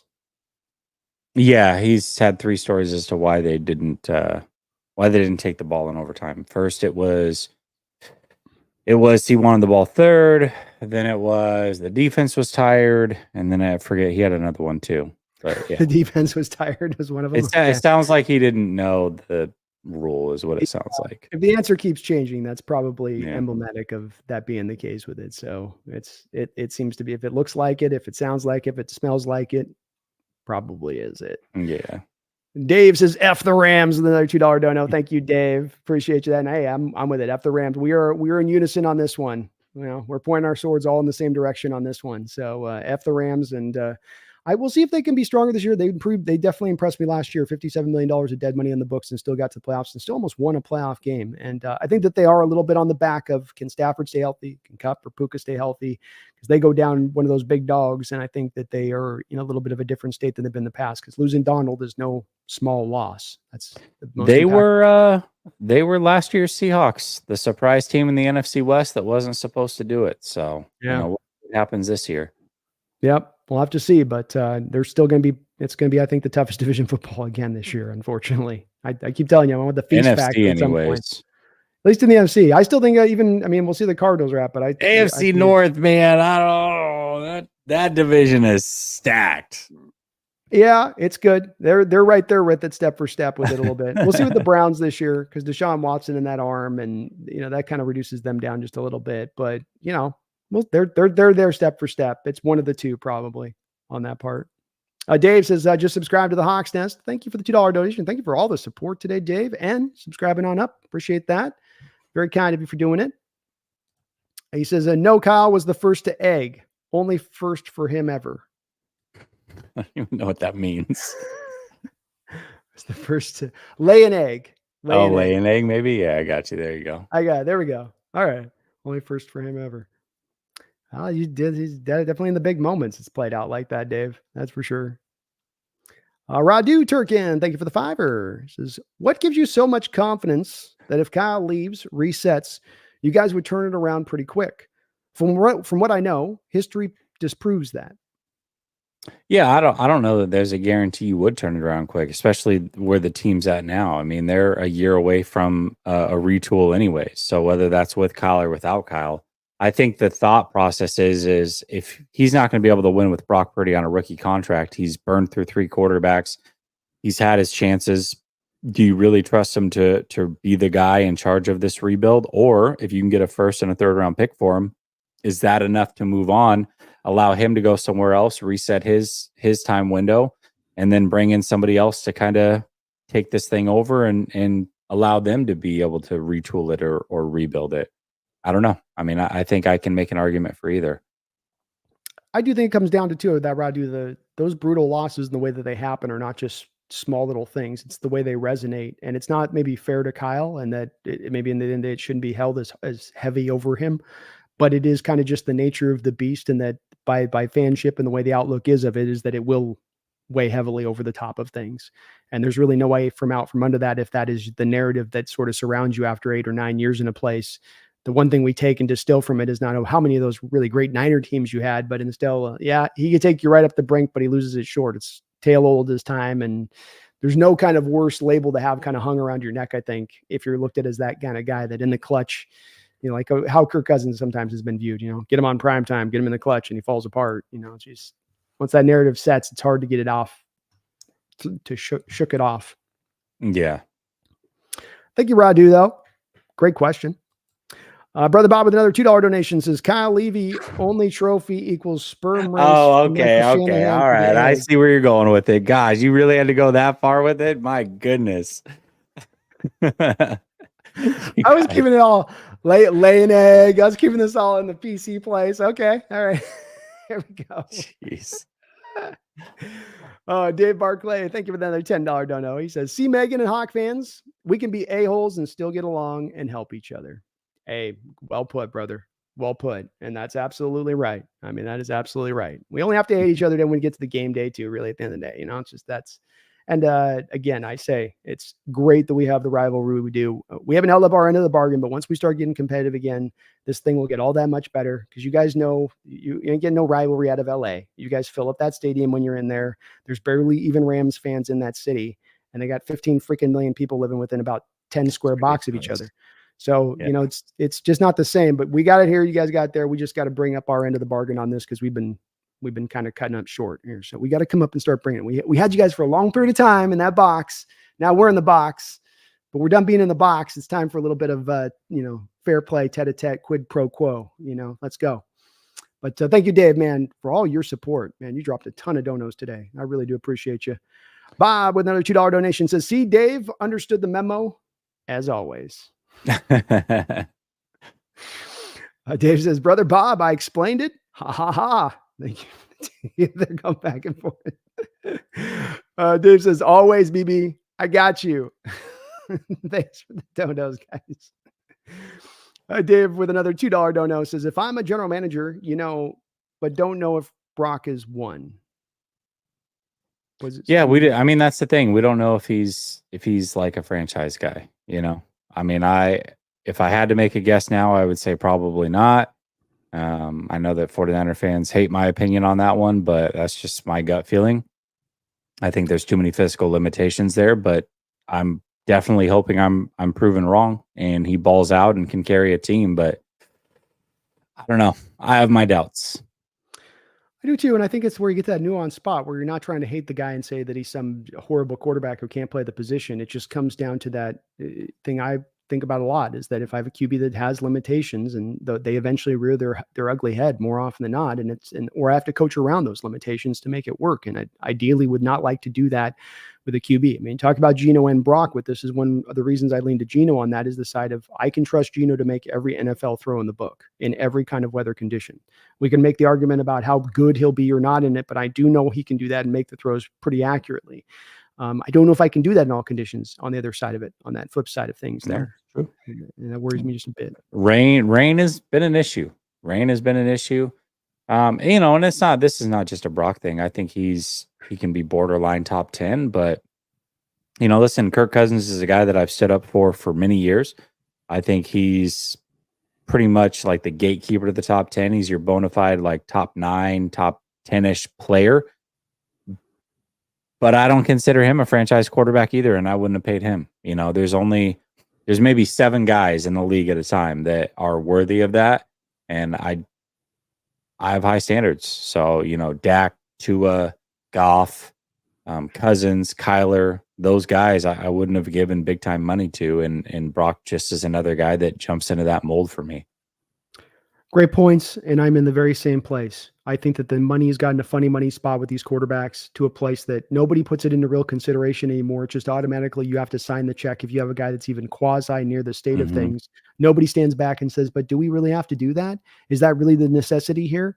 And there's so many times these guys have given out contracts where they come back through and they go, ooh, yeah, that would probably, no, we don't want to do that. So I agree. It's a different scenario when you start getting to the $50 million deal, and it impinges your roster building. It will cause you to have to cut and release players. There is no like, well, we can fit him in, fit this in, and fit this in. No, it's going to cost the overall whole. And now we get down to, can he carry the load? Does he need to lean on all of his supporting parts?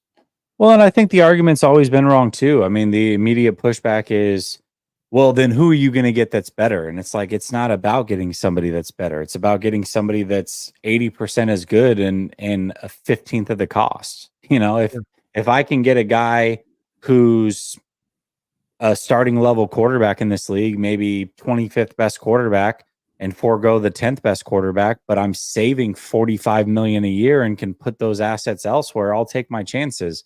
Because one thing I've seen in the salary cap era is that one of two types of quarterbacks win: either truly elite Hall of Fame caliber guys, or guys that are extremely inexpensive with a squad around them. What doesn't win is borderline guys that are getting overpaid. That is yet to win. So when that wins, that'll be the first time that it wins.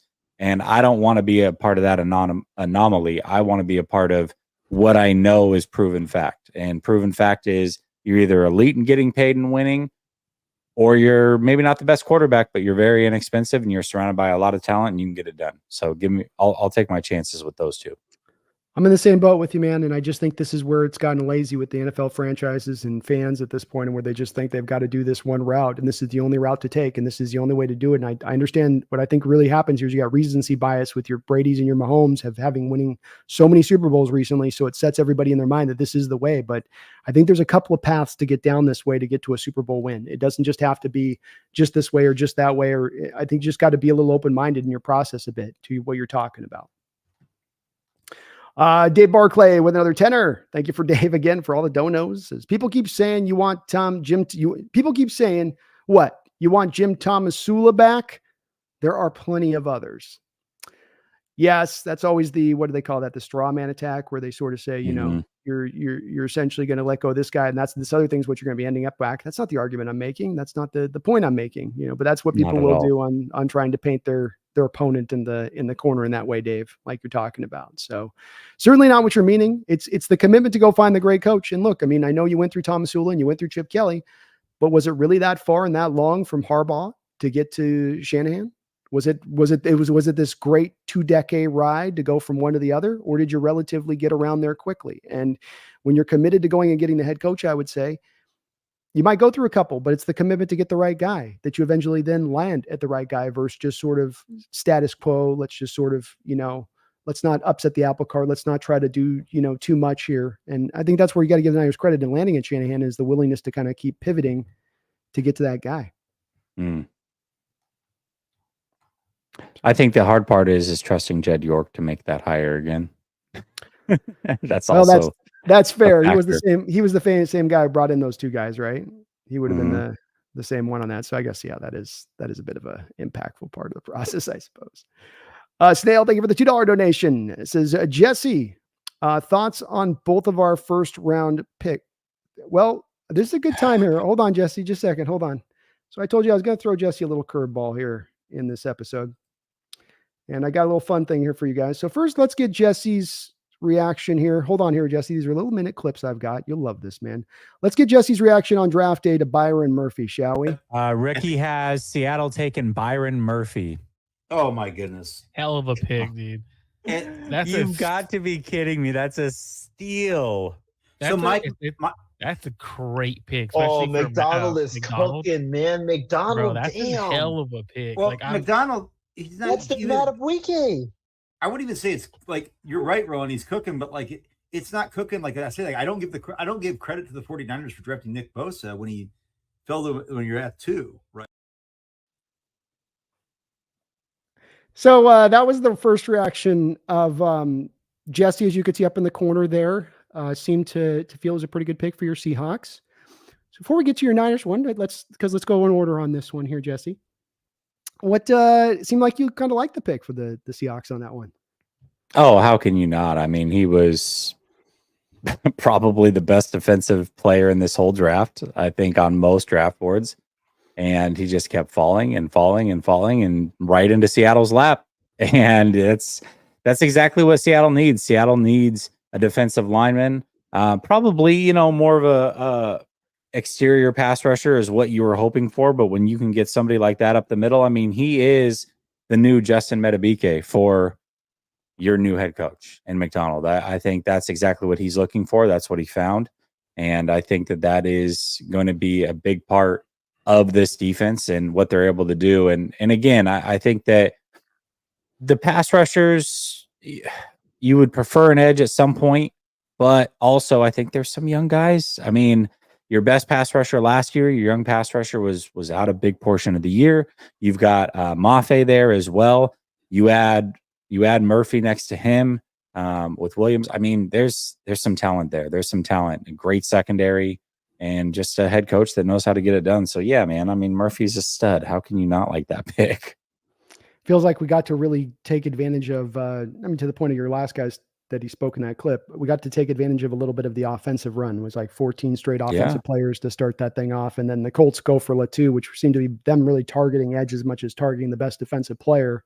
They seem to be looking for a real more specific position there as far as that goes. So, I think it happened again in round 3. I mean, God, Christian Haynes is arguably the best guard in the draft, and he just fell right to you. It's like, well, at some point you just say yes and take him. I don't, I loved everything that Seattle did in the draft. I gave him a solid B grade. I think, there were some things that got a little squirrely for me, but I love the guard out of Utah. I know he played tackle in college, but mocked the hell out of him to the 49ers. I like Pritchett and James as players. I just, at some point, it's like, God, there's a lot of really good corners over there. What are you going to do?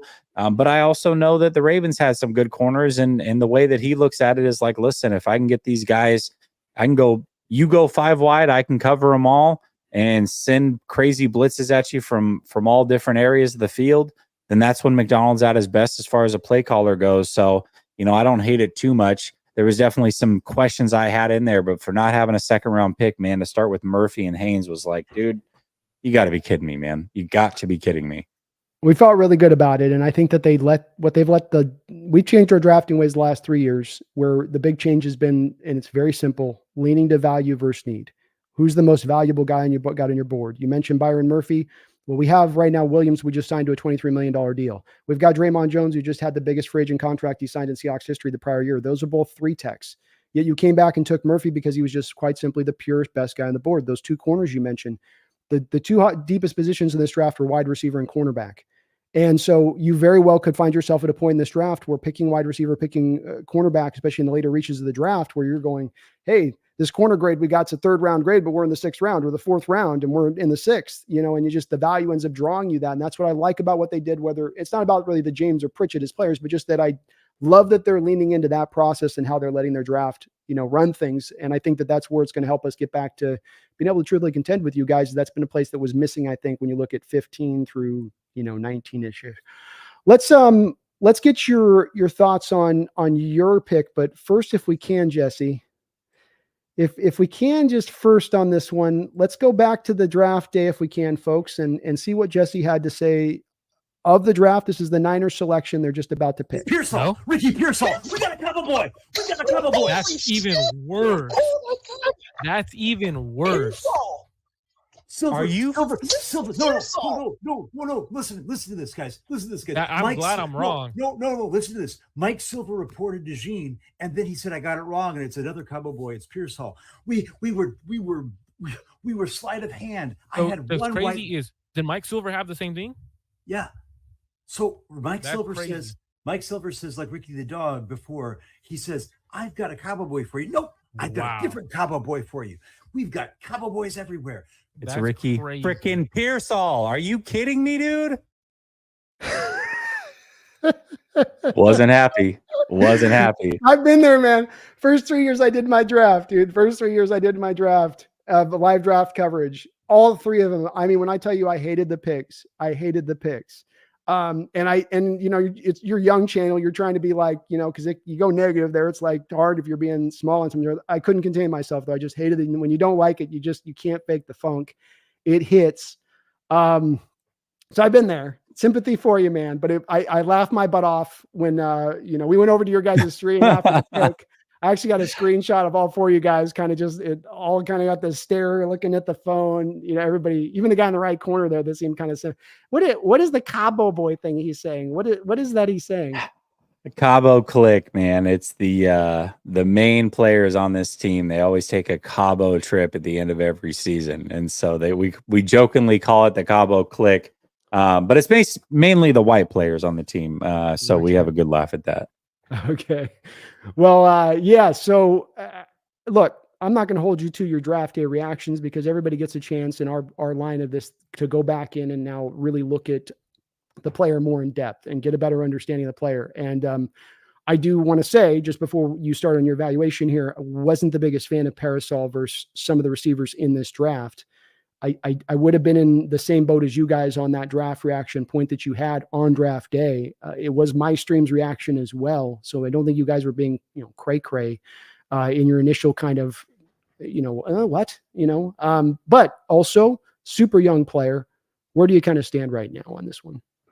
Yeah, it was never that I don't like Pearsall as a player. I mean, if this was the second round pick, I would have been ecstatic. That reaction would have been completely different. I would have been very excited to have Ricky Pearsall.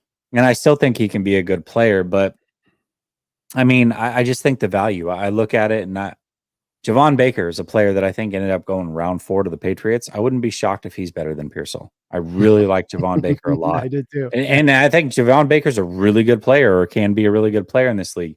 There was a lot of other wide receivers there. Maybe Pearsall ends up being the best, but I think Pearsall is closer to that ceiling of who he is. I mean, this is a guy that played college for 5 years. He transferred from one school to another. He played with 2 quarterbacks that were drafted in the top 5 of their respective drafts. So it's not like he wasn't without weapons for a big portion of his career, and he didn't really fully break out until that final year. And it's like, well, if COVID didn't happen, would you even be in the NFL? I don't know about that. But all of that aside, I like Pearsall. I think he's a good route runner. He's polished. He's got good hands. All of those things can be true. But then you look at the timeline. It's like the Lance thing, but a different position in the sense of what is the timing of this? When you took Lance, it was all about you had a win now team and you're drafting a quarterback that needs development. You didn't want to develop him. Well, now you've got a win now team, but you just went and re-upped Jennings. You're presumably going to do the same with Brandon Ayuk. Pearsall's already 24 years old. By the time the 5th-year option on his contract is over, he's going to be a 29-year-old player. You're probably not going to re-up him for a second deal. He's not going to get a lot of burn in year 1. So what are we talking about? You took a first-round pick for a guy that you hope for 4 years of production out of? Make that make sense. So I just don't think the timeline of Pearsall on this team line up the way that I would like to see, where you have somebody like, let's say A.D. Mitchell. And I'm not saying A.D. Mitchell will for sure be better, but yes, right now Pearsall is more polished than A.D. Mitchell. But can I say that in 2 years from now? I don't know. We'll see. Can he win on the outside too? I mean, I think he can be maybe a slot guy, but I mean, that's the part I think he's better suited for the slot, but he is 6'1". I think he can win on the outside, especially against zone coverage. But then the flip side of that is press man, which is what you're going to start to get, especially from a guy like McDonald in the near future. I don't know if that's something he can beat consistently. So far, he hasn't shown that in college. And at 24 years old, I mean, is he going to all of a sudden develop that? Can he be an outside guy? I don't know. It is weird to me that you draft a guy when the biggest complaint was you had Debo, who couldn't beat man coverage, especially tight press man coverage in the Super Bowl. And then you draft a guy who his only question mark really is, can he beat press man? That one was weird to me. Well, and I think you're right about, I don't think that he's going to be able to overcome that, which I think puts him into the slot. And we drafted a 1st-round slot last year, basically in Jackson. So that's not the worst thing, but the difference between Jackson Smith and Jigba at 20 and you guys taking this guy at 30 and the upside of those two guys and what they can bring to the table. We come back to, again, just my struggles with the value of that pick and some of the Florida tape. It's just, they'd run him in motion. Then he's out there running an orbit. They're manufacturing touches for him. Yeah, manufacturing touches. And so many of those snaps in there, and you're going, why are they? And then you go, well, there's a reason they're doing this for him. That's the thing I always say with this stuff is it's like coaches will tell you at the college level what's going on with the player. It isn't just what the player's doing. It's also how the opponent's playing him. For instance, I'm watching Texas. when I'm watching Byron Murphy garnering more double teams than Tavondre Sweat, coaches are telling me something, especially when that's happening at times in pass protection.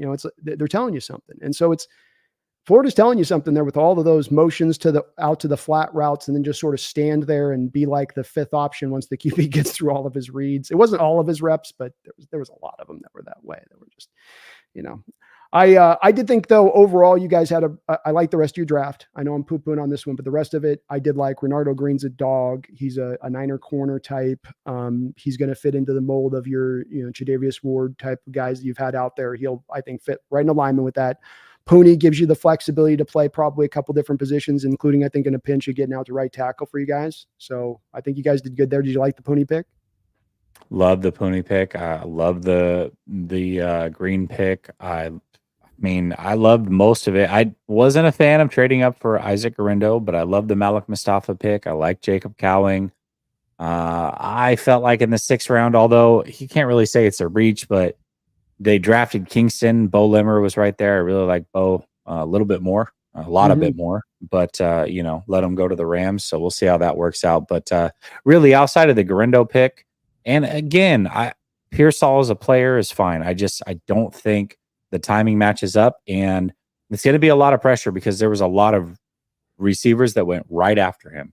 So he better be better than Coleman and Leggett and Conkey and Polk and Mitchell, and hell, you can add in other positions like JPJ or Kool-Aid or Cooper DeJean. There was a lot of talent left there, and you just chose to forego that for Ricky Pearsall. Well, he better live up to all those expectations. Yeah, there's a good chance you're Cowing in the 4th round ends up pushing him. Let's say he gets relegated to the slot. Cowing could end up pushing him in the slot in a major way, because I like Cowing's tape out of Arizona. He's a good player. He's undersized, but he's a dog out there. He is. And the thing I do like about the Garindo pick is it's that baseline of running back that they've used over the years that has been the guy that's worked for the Niners in that mold for so much. That speedster guy. We'll block it up for a crack just for a half second. You'll get through the hole with your speed that half second, and boom, we've hit the home run. They've gone down this path so many times before that I really like that pick for them in targeting that kind of guy. And there's been these guys, Devon A-Chain last year, and these just guys, you wouldn't necessarily look at him as like bell cow, I'm going to give him 20 carry type guys, but you just get them flexed in for 5, 6, 7, 8 touches a game, and they can have some big time impact. Yeah, absolutely. I mean, Garindo has all the measurables, but he was just never a starter at either place in college. So we'll see. I mean, he could also be another Kyle Shanahan special that is off this team in 2 years. So who knows?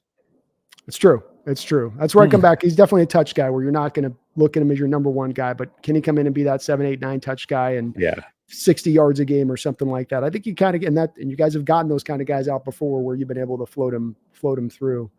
Brother Bob, thank you for another $2 donation. Says, right, Dave, Thomas Sula had the same number of Super Bowls as Kyle Levy. Unmerciless on the Niner crew on this one. Thank you, Brother Bob. Kevin Lownice, thank you for the $20 donation. I appreciate you for that, Kevin. Says, Jesse, would like to know what you think about Grubbs running a Hawks offense with all of our weapons. Would like an outside opinion. Go Hawks. Yeah, listen, I think Grubb's a good hire. We'll see how he translates from college to the NFL, but I just feel like everything's all the same now. You know what I mean? I think that's probably an easy transition. At the very least, he came from Washington, so he knows the area. He's comfortable there. Not much of a learning curve as far as what the fan base is like or what the weather's like or any of those things. And I think he's creative. I think that's the biggest thing. He's creative. He's young and is in his career as far as the NFL goes, but I don't think he's going to be afraid to let that creativity go. And I think that's the biggest thing. I mean, we talked about it with Seattle. Offensively and defensively, it was very archaic last year. There was hardly any motion or anything to throw a defense off on the offense. When the defensive side of things, you basically what you showed is what you got. You never rolled coverages post snap or anything. And at the very least, I will say this: you've got between Grubb and McDonald probably two of the most creative guys offensively and defensively. There's going to be a ton of motion and a ton of shifts on offense. And then on defense, there's going to be a ton of simulated pressures and rolling coverages and everything you can think of, blitzing from crazy spots. So at the very least, you're going to be better schematically. And listen, I don't know if it's going to come to fruition this year, but I look at Seattle as probably a 10-win team. I think talent-wise, they can keep up with anybody. And one thing that nobody's talking about, and it seems like I think bigger entities like ESPN or Fox Sports or whatever, when they talk about the Seahawks, they're talking about them in past tense, not remembering or not knowing that a big portion of the offensive line woes was because of the injuries to your tackles last year. They just, neither one of them could stay healthy or get healthy. Well, now you look at it, you presumably have 4 starters that are in year 3, between year 1 and 3. So you've got a young offensive line that's going to grow together. You drafted the kid out of Utah. He might even be able to start at left guard for you right away. I don't know what you guys are going to do with Laken Tomlinson if he's washed or what have you. But then you add in that you've been able to groom your swing tackles for the future and Forsyth and what you've got going on there because of the injury. So I feel like the offensive line depth is there. The offensive line, if it can be a little bit healthier than last year, I think talent has been added there. So I think Seattle's done a good job of building the right way. In my opinion, that's in the trenches. I think the offensive line's improved. I think the defensive line is improved. And thus, I think the team will improve. So I think if I'm a Seahawks fan, I'm excited about what this year might hold. I'm glad to hear you're in that spot. He's got this spread air raid system that people wonder about with its success. I agree with you. I think these principles have been kind of already matriculating their way into the pro game one way or the other. So I look at the Seahawks, and you tell me if I'm wrong, but I look at the Seahawks, and to me, they're almost a mirror image of what he just came from in college. Like, yes, I get in Washington, the talent level might be better than a lot of the opponents, and that's not going to be the case. But you've got the big body receiver. You've got the speedster receiver. You've got the slot receiver. Then you've got the running game. You've got a good offensive line.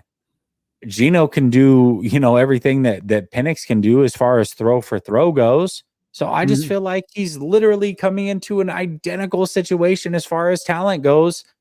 Can he make that work? Well, yeah, he did at Washington. Why can't he do it here? And the defense is going to give him opportunities in short fields. So yeah, I think Seattle definitely can be a 10-win team this year. The defense, to your point, marries back to this. Your Niners last year played a collective defensively game and a half less on the football field than our defense did by snap counts. And that does then mean that's a collective game and a half. Your offense is not on the field to do anything because the defense is living on the field in that way. And whether our defense takes huge steps forward, I think you'll get more 3 and outs, less of those 14-minute drives, 9-10 plays that just last forever and just the offense doesn't get a chance to get back out there. So glad to hear that you do feel like Grubb will be able to make that transition. And I think, like you say, he's getting it's hard to kind of mess this up. I think there's a lot of OCs that look out around the league of him getting this job going, man, I'd love to have all that to kind of work with, the young booking tackles and 2 running backs and the second round running backs and the 3 wide receivers. So it definitely should help him out to get going fast with this one on that side of it. A quick question for you on that.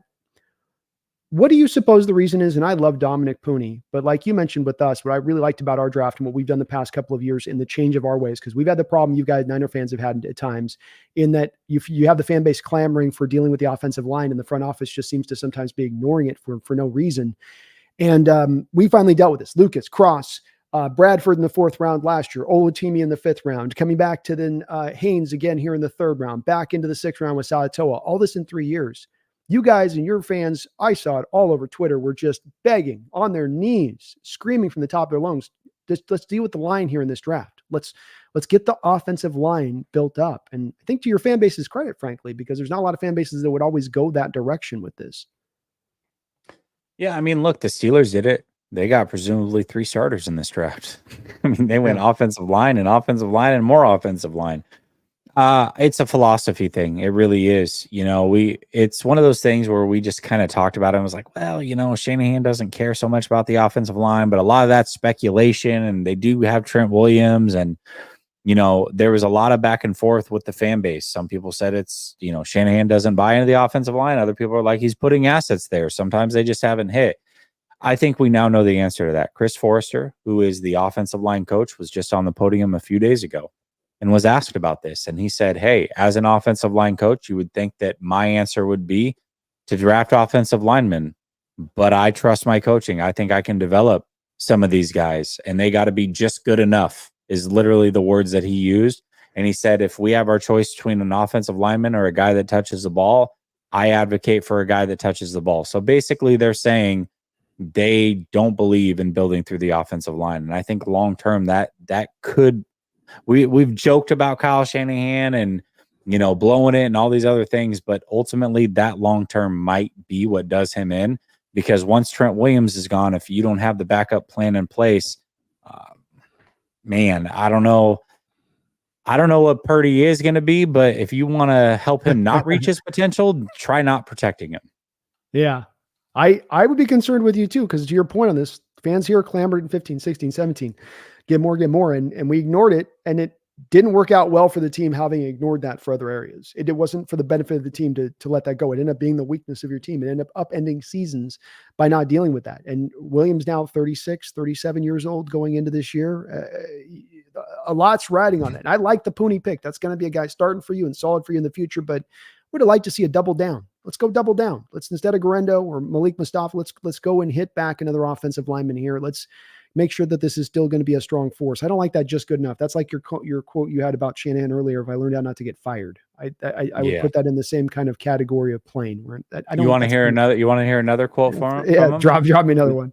They asked him if they've gotten better, and he said, "We haven't gotten worse." That was his quote this year. So they haven't gotten worse. That's wow. What a vote of confidence. It's did you see that HBO show with Chernobyl where there's that meme from that show where the guy goes like 84 Rhodogen, not bad, not great, Yeah. It's Exactly. a little bit like that going on. Brother Bob, thank you for the $2 donation. He says, Brother Bob, or Dave, thank you. He says, Brother Bob's right again.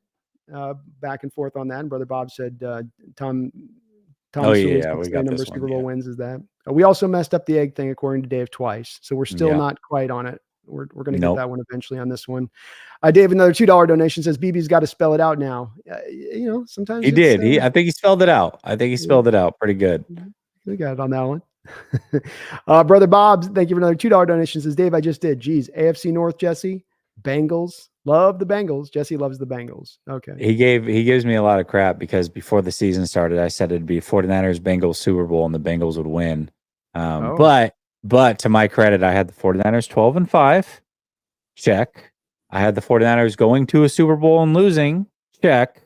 I just didn't have the opponent right. But I didn't know Burrow was going to get injured either. So give me some credit. If Burrow doesn't get injured, very well ends up playing out that way, right? Hey, all I do know is they mopped us in the regular season. So if they would have played, would you have picked the 49ers to win? I wouldn't have. That's a good question. That Bengals defense is kind of low key tough to deal with. Like they're not fun. They're an issue. I still think I would have taken you guys. I don't know if I trust as much the Burrow magic as the Mahomes magic. It's close. Mm-hmm. There's a lot of pixie dust on both those two guys, but I think, you guys were running on that. If you just came down and just give McCaffrey the ball 35 times, you're going to control the clock. You're getting first downs. You're going to move the ball. You're going to score enough points. You're going to keep your defense fresh. I know we don't like to get to simplistic states on things, Jesse, but this is one that to me would have been just, if you leaned on that, I'm taking the Niners. If they just walk in with that style of play and what they're trying to do, then I think they pull it out. I could be off. I could be just too simple. I don't disagree with that, but are we going to trust Kyle Shanahan to just lean on that style of play? He could have done it against the Chiefs and probably walked out of there with a win. So he did it during the regular year. I mean, I know he didn't maybe get to 35 touches, but there's plenty of games this year where you guys are up like 2 touchdowns and he still got him out there rolling and taking carries. So it's like he didn't seem to be hesitant to do it then, and it got you wins and dubs during the regular season at least. It did. Megan got Roger with another $5 herself. Thank you, Megan. Says happy 50th anniversary to the Hawks being accepted as an expansion team on this day in 1974. Well, how about that? How about that? 50 years old today. Hey, yeah, that's great little tidbit there, Megan. And thank you for the donation. Happy birthday, Seahawks. Dave with a $2 donation. This is Brock in Seattle's rainy weather. No bets on the Niners. Yeah, that's the place where if we got to face you guys in the playoffs and we got to have you at home in the January weather, as there have been guys that have come through in years in the playoffs. Let me go to Drew Brees, for instance, who twice in the middle of his career in his prime had to go into Seattle, even in a season where we were 7-9. And when you start to get into those elements, it is very hard. In fact, I think he lost 3 times in the playoffs to us over the course of his career. Did Breeze coming in there, and it's if you have a guy that doesn't quite have those great arm going in trying to throw in the wind, not just wind, it's the wind, wet, and the cold all at once, which all 3 things help to restrict a guy that might have a little bit of some limitations on the arm strength side. Absolutely. Dave, thank you for another $2 donation. Says, hey everyone, brother Bob is back. I didn't know he left. I didn't know he left, Dave. Thank you for the $2 donation, man. Thank you for all the donations, Dave. You're awesome. You and brother Bob are killing it tonight. Akshay in the house. What's up, Akshay? Thank you for the $5. He says, love your content, Jesse. You and Grant are my favorite Niner podcasters. Make sure to educate Grant more on Hawks. Dude is so down on us. His opinion matters. He hates Geno, man. He cannot stand Geno Smith at all. He's like, listen, I love Seattle as a team, but any team quarterback by Geno, I just can't go with. So it's been the hard part. This has been the hard, and that's why I brought it up to you a little bit. And I know we're pulling a little late on that, but it's been the hard part on me on this with the Geno discussion with it is I feel like people had their opinions of him colored back from his Jets days. And I don't know that anybody's really updated that type for what he's done the past 2 years. And I don't think you're necessarily in this camp, by the way, but I think that there are people that are in my own fan base that have been this way, because I can bring up so many different factors and go to again and again that he's had to deal with this past couple of years, which are no small things. There's difference between making explanations and excuses. And what I'm not giving here is explanations. When a guy's got the 28th worst pass protection, I went back and looked for four years at the quarterbacks from 27 to 32. 2020, 21, 22, 23. How'd those quarterbacks do? How'd those teams do? Did they play the positions well, or did they all suck? And they sucked. And that's just one factor of a thing. There's the 32nd in the middle of the field, the lack of the running game, the lack of the fly sweeps, the defense living on the football field. Just the offensive line, like you said, you mentioned the 2 starters. We had 5 of our offensive linemen out last year throughout the course of the year. Not just those 2, but the 5. Well, their backups were out for extended periods of time. Like you're down to like your 4th and 5th tackles. Like, dude, what is going on?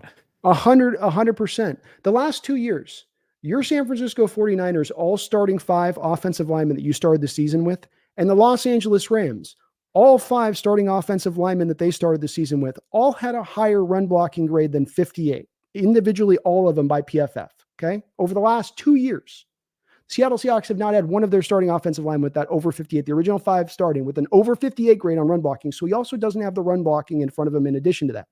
So we come down to the bottom line on this. And it's a question that I've asked. And outside of saying to a Mahomes or some guy that is one of the walk-on-water types, who's the quarterback coming in here over the last 2 years and finding success dealing with these accounts at play? On top of a coach that just got fired because he wasn't suiting up to getting it done anymore. I mean, that's where I don't have a problem coming to the evaluation of Geno isn't the guy, but what are we basing this upon?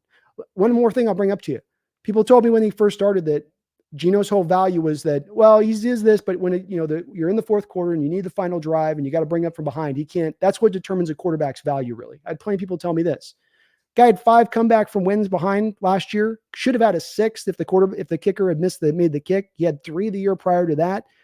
But that doesn't move anybody's needle. Nobody takes any of that. And I just come back to like, okay, who was going to be good in this environment? Who was going to be better than what he's done the past 2 years dealing with these items? And maybe I'm off on this. Maybe I'm biased as a fandom on this, but I don't hear a lot of good answers on the other side of it, Jesse. I hear a lot of kind of just, this is my emotion and how I feel about it, rather than let me build my argument soundly for the anti-Geno side of it.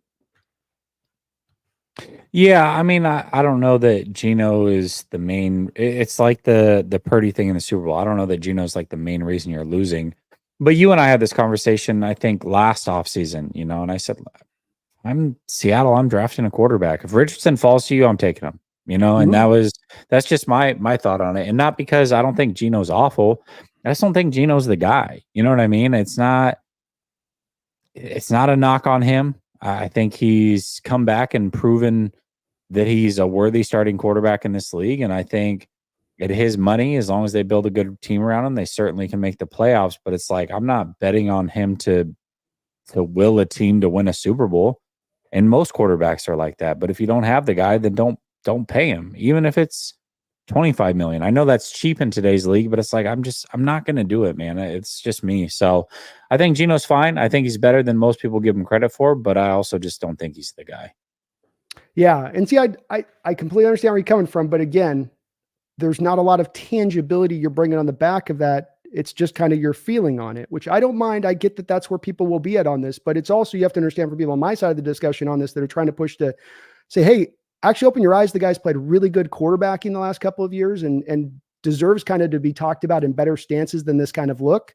But there's not really anything provided on the other side of that, which then gets frustrating when you're trying to understand the other side of it, why people say he's just not the guy. It is what it is. He's in this way. And it goes, I think, and it's harsh reality. I know that he's been dealt a crazy hand. But I think we would know at 32 years old, we wouldn't have all these questions, or however old. What is he, 31, 32?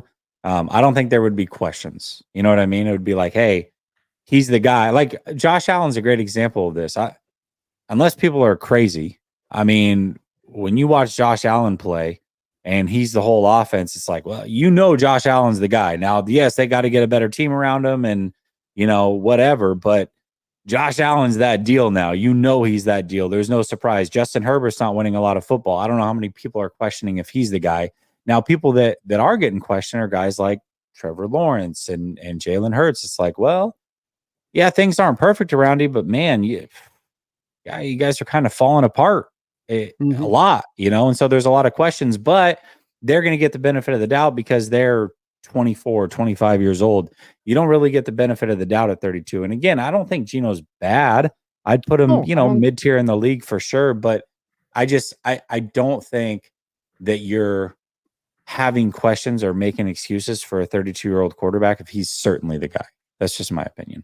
Well, I don't think it's an easy evaluation on him, to your point on that. I think also just the fact that we have the questions aren't necessarily indicative that the guy's not good enough. Like those two things aren't necessarily connected one to the other. The whole thing with it that's been brought up to me as well, he should have won a starting job prior to this point. And my counter to this, Jesse, is that there's not always a second opportunity when you don't succeed in your first. And if you're set up to fail in your first, which Geno was set up to fail in that first jet stop, then it's hard to then take that sort of, well, he's 32, so he wasn't going to start over Eli Manning or Russell Wilson or Phillip Rivers at any of those starts. And there wasn't any places giving him another opportunity. And the place when he's now finally gotten the second opportunity, he's excelled. The Kirk Cousins, who you like a lot, if you put Kirk Cousins in this offense the past 2 years, he does not perform as well as Geno Smith does. Flat out. Does not. In fact, probably gets hurt even earlier than he got last year. And I know we may disagree with you on that, but that's my thing with this, is that I think that it's just that it's not really based on what he is in skill or what he's lacking in skill or what he can or cannot do. It's more of the painted portrait of he is what he is. His story's already been decided. Well, based on what? How he's played. Because like I just said, and I asked you the question, who's the quarterback you bring in here the last 2 years? 6 rookies starting that last year. Had your Niners at home as that favorite in the NFC that year with the lead. And you would agree, it was the defense on that day that held back. It wasn't Geno that held us back against your Niner team on the road that day. It was our defense. We had no healthy nose tackles. We couldn't really run the ball. That was the story of the day. So it's where something doesn't click with me on that to understanding it. I get where you're coming. I'm not trying to not attack your point or position on this. No, that's fine. I love that. Listen, I love this disagreement. I think it's good conversation. I think, and one thing I will say is I did stand up for Geno after he had the one good year and everybody's like, oh, there's no way he can do it again. And my thing was like, this is Geno's third year as a starter. Usually in year 3, you start to really kind of figure it out in the NFL. Not year 3 in the league, but year 3 actually playing football. Unfortunately for Geno, that happened later. And listen, me, I've been a Lance advocate, and I feel like he has an unfair shake. And I'm starting to watch his career and go, God, I mean, he might be getting the Geno treatment right now. So I know what Geno went through, and I'm not saying it's fair. I think Geno showed a lot in that first year starting in Seattle, that third year in his career. But it's a lot like the Hurts situation to me, right? Where in year 3, Hurts really blew up. It was like, oh man, you might be onto a top 10 quarterback here. And then a year later, it was like you saw just enough to be like, I don't know, and so you're back to questioning. And so it's not necessarily all his fault that things weren't great around him. But there's just enough things that happen where it's like, yeah, I get you didn't have the best offensive line, but there's some times where it's like, man, you didn't have to make that throw. You didn't have to piss down your leg right there and throw it directly to a linebacker sitting in front of you. And there's a lot of things that didn't work in his favor, but there's just enough out there where it's like, okay, now I'm back to like, I don't know who he is. And year 4, let's take the 32 years old out of it. it's his fourth year. Last year was his fourth year playing football. If he was a rookie and it was year 4 and he's going into year 5, there's a lot of I don't know. And that's kind of where I'm at with Trevor Lawrence. Like, I don't know what Lawrence was great coming out of college, all the ability, but it's like we're going into year 4 for him. And I don't know. I just don't know. There's too many questions for me. And there's a lot that needs to be answered. So he's going to have to answer those questions this year. If he's going to be looked at as a possible guy, he's going to get one more crack at it. And he better figure it out quick. It's definitely a time to figure it out. And I think that those are all really good points on your part. The thing, again, I counter with the Jalen Hurts is that's the thing we get back to the supporting cast. I want to elongate this conversation and we're going to end up with super long on this, but Jalen Hurts had the great offensive line the past few years from stem to stern, left to right, everything segmented and great. He had the skill position players on top of that, a defense that was playing above where my Seahawks were playing the past couple of years overall. And that's where, to me, on a big part of the quarterback play comes down to is the supporting parts. I'm consistent about this in the way I talk about Brock Purdy and how it helps and elevates his game. And that the way I look at this Geno thing and why I think this year you're going to see a year where Geno now goes out and puts up this year that everyone's saying seemingly he can't do, which is a 4,600 yard year, which is a 36 touchdown year. And I just wonder at that point, is that then going to be enough for these folks, not you specifically, but for those folks that are in more of the, I don't think you're anti-Geno at all. So I don't want to repent, but there are the anti-Geno folks out there. Is that going to be enough to convince them at that point is my question, if he does that. And I hope maybe at that point, maybe he moves some of the people's needle a little bit with this, because I think he's played the position really good the past 2 years, kind of in a storm at times in so many respects. Yeah, I think he's certainly better than people want to give him credit for. I mean, he's not an awful decision maker by any means. I think he protects the ball more than he puts it in harm. He's going to make a few throws where you're like, oh, dude, there's not many guys that can pull that one. I mean, the one against Dallas was like, dude, are you kidding me? He caught on fire in that game. You know what I mean? Yeah. So I think he's talented for sure. Age definitely isn't working in his favor, but again, technically last year was year 4. I don't think he's awful. I don't know, man. I just you're fair on it, brother. You're totally fair. Tough. It's tough, but I just there's too many question marks I have with Geno, but we'll see. I mean, he truly is getting the opportunity of a lifetime this year, and I think he's got the coaching staff, he's got the talent. I think just odds being in your favor, you're not going to have that many injuries again on the offensive line, knock on wood for him. And you're going to know, I mean, you're going to know by the end of this year what you truly have in Geno Smith. That is going to be clear. 100%, man. And well said. Really well said. Dave Barclay, thank you for the $2 donation. He says, I had to get wine and poop in that order. I hope you didn't reverse that one. I wouldn't want you to reverse it there. Brother Bob with the $2 donation, and Dave never left. Wish Kyle Levy's ego would leave. God. Brother Bob says, always here for you, Brother Bob. Hold you up, says Dave. Thank you, Dave, for all the donos. Chad Hart with the $5. Thank you for Chad. Says, Jesse, how do you compare the Niners defense compared to the Hawks defense? I mean, I think the Niners have an elite player at every range of the defense. So I think that top end players, the 49ers have the better players. I trust your coaching more than I do ours, just because I don't know what the heck we're going to get with Sorensen. And I think McDonald is the defensive version of Shanahan and McVay 7 years ago when they got hired. I really believe that. I think he's going to bring something special. I think the secondary in Seattle can be elite. Very good players in that secondary. I think that the defensive line is a question mark, although extremely talented. But what's the depth look like, especially at edge rusher? And then the linebackers are a little, I think there's some questions probably about the draft pick, but I have also got to trust that McDonald knows exactly what he's looking for. So I'm going to trust him there that he's got the linebacker he's got. He also went and got Buddy from Miami, which I think is a bit of an upgrade. I think the last couple years you've been slow at linebacker and couldn't cover worth a lick. I think those things might improve this year.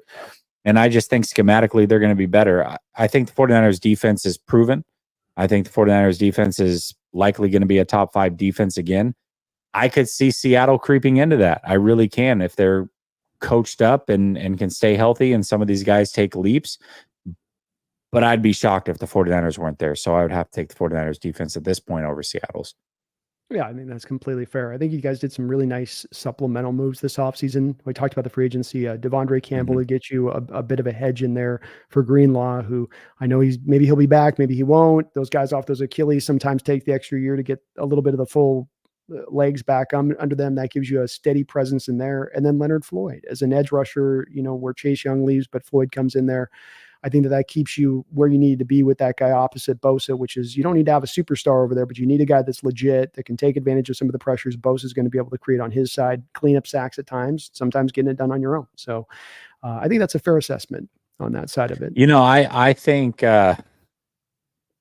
I think Quandre Diggs would have been a lot of fun with McDonald, but I look at it and he's still out there. I know that you guys might have soured on Jamal Adams, but I think in this scheme, Jamal Adams could really flourish as kind of that hybrid role. If he's available, and you can get him for cheap, I wouldn't mind seeing him back in Seattle with McDonald, because I think McDonald can do some fun things with him. Well, to your point, you'd have him as kind of your 4th, 5th linebacker on the roster, and he'd be a sub-role player. He can't play safety. The days in the split safety look stuff with the Adams anymore, he can't, because a lot of the time in split safety looks, you end up in cover 2, 40% about of the time. And when he gets in that spot, you saw it last year. Remember the Deebo Samuel over the top? He's in cover 2 coverage there, and Deebo just smokes him up over the top on a deep ball in San Francisco, I believe, in that game. So he just can't do that coverage. He is a box guy that you got to keep him around. And the days of the box guys are kind of over with this Fangio cover 2 shell coverage. You just can't be a specialist anymore into that range. But if you want to use him as a sub role player around the line of scrimmage and just let him be a kind of an attacking piece, I'm with you. And that, especially considering how thin, like you said, the linebacker core kind of is right now. And I do think it's thin. And I think the guy you mentioned that we took in the draft is one of the picks that I didn't love about our draft. So it's a spot that you do worry about a little bit coming into this year. I do think your Niners are still going to be significantly better than the Hawks this year defensively, because of the fact it's going to take time to go from ultimate simplicity to ultimate complexity. But I do think that this defense is going to give your Niner team, as it did with the 5 interceptions thrown in that game last year, a lot of fits, because you can't read pre-snap what you're going to get post-snap. And so much of, I think, what Shanahan does with his quarterbacks is get them so right with what they're seeing pre-snap to dictate what they do post-snap. And if that becomes in a flex or confusion, that then leads the quarterback who's playing into a little bit of confusion with that. I want to answer Lord Boom, though. He says that I disagree with the Niners having a better defense. We have better safeties. We have better cornerbacks, and we're going to have a better defensive line. What exactly do you have better other than Bosa? You might want to look into the defensive line. We've got 3 guys that have proven, not rookies that are coming in with high talent level, but 3 guys that are proven that they can get 10 sacks in this league. So it's not just Bosa. It's Hargrave. It's Floyd. We've got the best linebacker in the game. Once Greenlaw is back, arguably the best linebacker tandem, not arguably, probably just hands down is the best linebacker tandem in the league. And then, a deep secondary. I don't think it's as good as Seattle's by any means. But when you're heading it up with a linebacker core in front of them and a very good defensive line, they definitely can do more than just hold up. So. Yeah, I think that this is the proven thing versus the on paper thing. I mean, on paper, are we around the strength looking like on paper? Yeah, but that hasn't been realized yet. You guys have realized it, and not just realized it for 1 year, but multiple years over. And there's got to be a tip of the nod, a tip of the cap to that in that you've done it over and over through multiple defensive coordinators. And we've been at the back of the barrel. I mean, that's the part about this, Lord Boom, is that we have not been a good defense over the past couple of years. Should McDonald take us far? Yeah, but that's that thing too. We come to is, how do you take something that was from ultimately the most simple in football of a defense and an offense to the most complicated? And then the expectation is that will take root within just a few weeks of the season, versus maybe it's going to take a full year to kind of iron out wrinkles and get this kind of nuances of this defense figured out and understood in total. So I think even he was Lord Boom. I think he's even more fair than I would be, because I don't think this defense has got a top 5 potential this upcoming season. I think they can be improved, but I think more middle of the road is where we've got to look. Get ourselves from back end to middle of the road feels more feasible and realistic as a possible outcome than that. And again, too, the Niners did reinforce it. We didn't Malik Collins. I don't know who's playing nose tackle for you guys. So that's the one part about that Malik Collins signing where I'm like, okay, 2-3 techs. I know you do the wide 9 there, but are we taking a little too far there? Especially with Hargrave loving to get upfield as much as he does and not always loving. I think the run defense is a question in San Francisco. I really do. Yeah, I think that's totally fair. But I do like Malik as a pass rusher, and I like him as a defensive lineman. He brought in like Floyd. So these are all solid additions. And even a Yetur Gross-Mastos, who came out very young out of Penn State, still is a guy that could be growing into his own. Some of these guys take a little bit longer off the edge, to find their footing. So even a guy like that, I think there's still a lot of good spots here with this Niner defense, and you guys deserve to be on that. I mean, it's as good a defense as we've seen in football the past 3 years, bar none. Yeah. Dave Barclay, thank you for the $2 donation. Says, fair, Jess. Jed can't make that decision. In regards Hiring to a coach. Yeah. hiring a coach. Yeah. You gotta be worried about who he brings in. Dave says, video, is that ultimate flattery? I think so. Yeah. I wanted to throw Jesse a little curveball today. I thought it'd make him laugh. So I had to do it. And when I saw his reaction, I was like, oh, this is too good. Especially with the hat rub and like, there's some stuff with this, like, folks, in doing the content creation thing, there's things that I can notice in Jesse in that moment and doing stuff that like other people who haven't done doing content creation can't notice. Cause there's 3 million things he's processing through his brain there in that moment on top of the pick itself. And so it's just wondrous to watch his mind just where the eyes are going. I know it's all the lights would be going if your brain was like all the lights are on. So and I've been in that spot. That's the area. There's a sympathy point to this too. Cause I remember being in that spot being like, Dwayne Eskridge, Dwayne, What are we doing? Dwayne Eskridge? No. Dave, thank you for the $2 donation. Says, not all our people are here, but how long can we go? Oh God, Dave, if it's up to Dave, we'll be here all night. David, there's $2 donation. Says, like this chat. Please do like this chat, folks. And I mentioned before, Jesse's not streaming on his side of this. So do me this favor too, folks, is make sure we do sub up to Jesse's channel. I've got it down there in the description link below. Jesse, I know we've kept you a long period of time here. We'll just roll through these donos and try to get you through here before midnight on your side of it. Thank you, though, Dave. Appreciate you. Thank you for the reminder on that. Dave says, I remember all this. Jesse S his pants on air. Pretty much. Hey, you know what? You get the real reaction with Jesse. There ain't no pom-poms coming from Jesse. That's what you can know, because he didn't stand up and start pumping his fist and acting like, he was real with it. That's part of why I dig about you, Jesse, is I'm the same way. Like, just be real with it, And if that's the reaction, that's the reaction. Don't fake it, and it was hilarious a reaction though, bro. Like, you were just, because it went from like Cooper to even where you're already like, you guys were thinking it was Cooper DeJean, which already had you kind of like, and then it went even a little lower. It sunk even like that, another 10 feet deep in the water you went. When we were naming the 10 guys it could possibly be, Pearsall was not one of them. So yes. Yeah. I was not expecting that one by no way, no measure on that pick for you guys. I was like, oh my God. And JPJ sitting there too, by the way, where it's just like, come on, just, since Mac retired, you got your Mac replacement now, finally, a good one. I know you've had one in there, but I got to be legit. Chad Hard, thank you for the $2 donation. Says, real talk. Go Hawks. Go Hawks, Chad. Thank you, man. Brother Bob with the $2 dono says, fine, Jesse, you're wrong. It goes us, the Rams, then the Seahawks.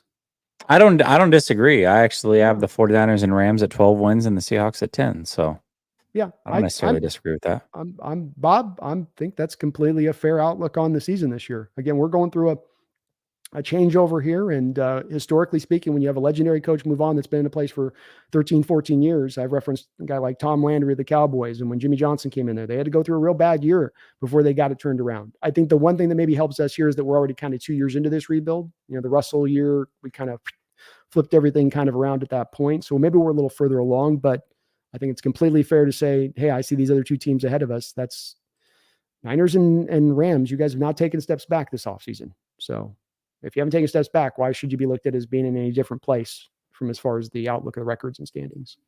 Yeah. Too much sauce. Thank you for the $2 donation. Says, is Caitlin Clark the next Jordan for the WNBA? I mean, I don't think she'll be that player, but she certainly is bringing the eyes to it. That's for sure. How about Steph Curry instead of Jordan? Yeah, I think that's fair. As a player, stylistically, yeah. I might go too much sauce, a little more Steph Curry type in what she brings there than Jordan. But I'm also the guy that's very reticent to bring comps to Jordan, or I'm one of those guys with it. I'm not the Bron guy that's like, no, it's Jordan for me. So that's special company on that one. Thank you, though, Sauce. Appreciate you for that. Dave Barclay with another $10 dono. Damn, Dave, you dropped like $200 today. Thank you so much for all those donations today on the channel. He says, I don't normally trust Kyle, but when I do, it's to lose the Super Bowl, get drunk before games, and shit his pants during the game. Can't even run off the field like Lamar. Come on, Kyle. Hashtag trade Kyle. Trade Kyle. I can't. Oh, dude. I'm just going to say there was a letter he put in there. He needed me to put in there. No, he definitely didn't. He almost got me. Almost got you canceled. Almost got me canceled on that pronunciation, Dave. I had to stop myself for a second. Oh, man. Yeah, that was wild when you saw him blitzed because he was, I'm glad he was blitzed. I mean, he was, and I mean, I'm week before the Super Bowl. I'm just too nervous to even probably barely eat, much less drink. I'm like locked in. Just, but he was feeling the festivities, shots. Too much, man. Too much. Thank you, Dave. I appreciate you though, man, for all the donos. Snail, thank you for the $2 donation. Sam Howell will win a Super Bowl in Seattle. What do we think about Sam Howell? Haven't asked you about that yet. Outsider look on him. I mean, I'm never going to write somebody off a year or two into their career. I think he's an interesting backup for sure. But I also think that, if they can get him to play under control and protect him, if Geno's not there, he can be a bridge guy at the very least. And if he's cheap, you never know. He might be able to win you some games. So yeah, I think it's a good backup option for sure. Yeah. I like him as a backup option that you have with some upside versus a backup option you might be spending. Kind of like what you guys said with Darnold last year, where we know what this guy is, at that point. He's had a couple of stops. He's had a couple of chances. Yeah. So I'm not thinking anything that I think Geno is further along than Hal is. Part of it's just For Geno's sure. age and advancement there. But he's interesting. He's interesting on the roster. Thank you, Snail. Roxanne Roll, thank you for 35 months as a Hawks Nest member. Says, Hawks sweep the Niners this year, she says. No? Okay. Hawks split. Okay, both outcomes seem unlikely, but one can hope. Loving the discussion. Go Hawks. I think they do split. I actually do have them splitting. Yeah. I have Do them you? splitting. Okay. I think the Hawks win that. What is it? Week 5, Thursday night or whatever. I think they win that game. It's possible. I got to look at it once where we're at and where I haven't taken a close look at your guys' opening of your schedule quite yet, is to see where you guys open up and how you roll. I think they did you relatively okay. You guys had a good opening. I mean, am I crazy? I feel like I might be higher on your guys' team than you are. I mean, I don't know. I look at Seattle's roster and go through it player for player, and I genuinely think they're very talented roster, talented roster. And then I believe in the coaching staff. We're in the same place on the roster. We are. And a part of this just comes into my uncertainty just comes in from when you turn this over like this and you go from one to the other. And when I talk about the simplicity on this, when you called it archaic, when you called it 60s football, you're not joking with that. That is what it was. And if I'm taking that players in that room that we're used to that way of going and trying to now draw them to a place of ultimate complexity, and I am talking as complex as you're going to get, to me, I feel like that takes time. For instance, Mike McDonald took over for Wink Martindale. Mike McDonald is an acolyte of Wink Martindale. He has changed the schema up and updated it. Part of why I like him, Jesse, but he needed 10 weeks in there to get that Baltimore Ravens defense kind of ready and right in that first off. And that was taking over defense that was reasonably in about the same shape or running some of the similar stuff he was going to run.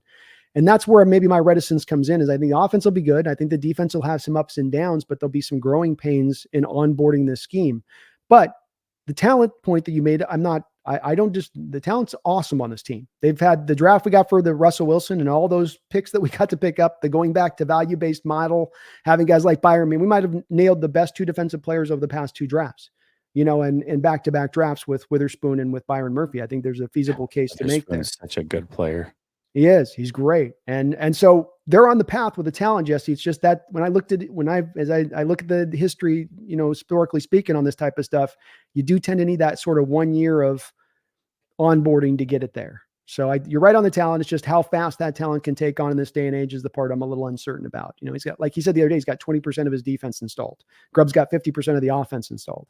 Versus what happens when next year where you've already have 100% of this in place, and now you're on to the finite details and getting to some of the real tiny details that help you be excellent at that point. and take it to that next level.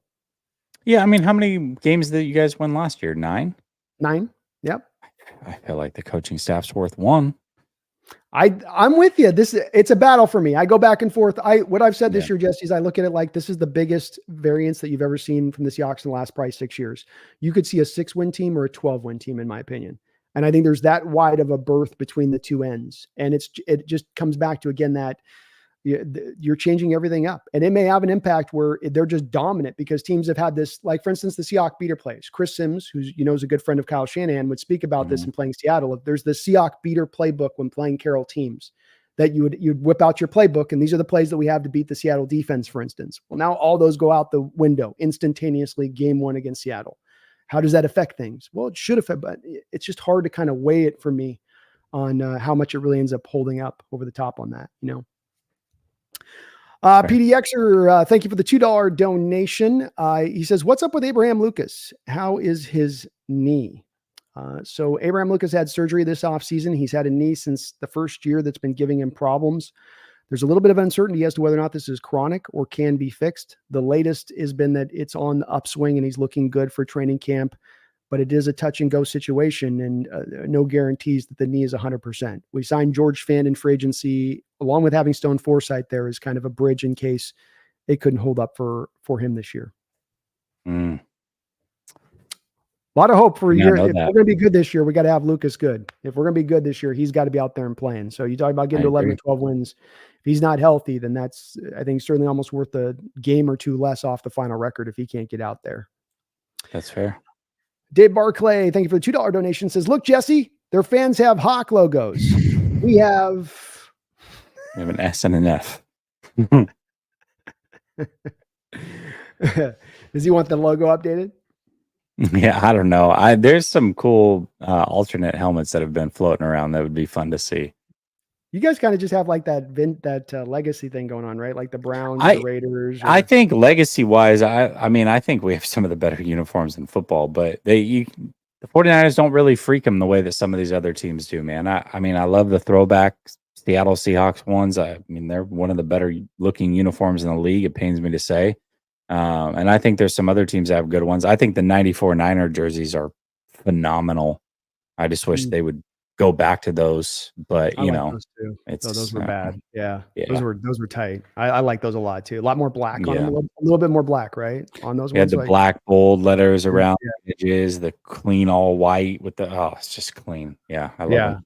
Yeah, those are nice. I do like those. So, when you get good ones, I think we're going to have our uniforms maybe change this year too. There's rumors of that, which they're going to have a little bit more throwback brought into it, which would be cool to your point. Cause I agree. I'd like to see our throwbacks. Sometimes you get it right in the old days. You don't need to change, man. Sometimes when they nailed it right at certain points in times, you just need to stick with it. Like the powder blue Charger uniforms. John M429. Thank you for the $5 dono. Says, you guys are awesome. Like your truthful evaluation of our Hawks, Jesse. I pray our defense makes top 20 this year. It's just looking, it's a big part of what's held us back, man. The past couple of years has been this defense, which is, I think John's in the same place I am a little bit with that. Yeah. Yeah, we'll see. I just think talent-wise, they got it. So, I don't know. It's definitely much improved. It is. And if it could just get a little bit of this scheme on board from where you've been, then maybe they can take those big steps forward. I will say both of our schedules, and looking at your guys' schedules, kind of is some similar stuff. Both of us feel like we can kind of make some of our hay early on in our schedule. You guys are a little bit tougher as you get to the end of the year, but we did pretty well. You got the mid-year bye, week 9. That's not bad. A little back and forth. You go New York, then you go Minnesota. So you get Rodgers week 1, which sucks, but then you get back to rookie, maybe McCarthy week 2. Back to May, rookie 4 on. So you got kind of a balance there. It's not too bad.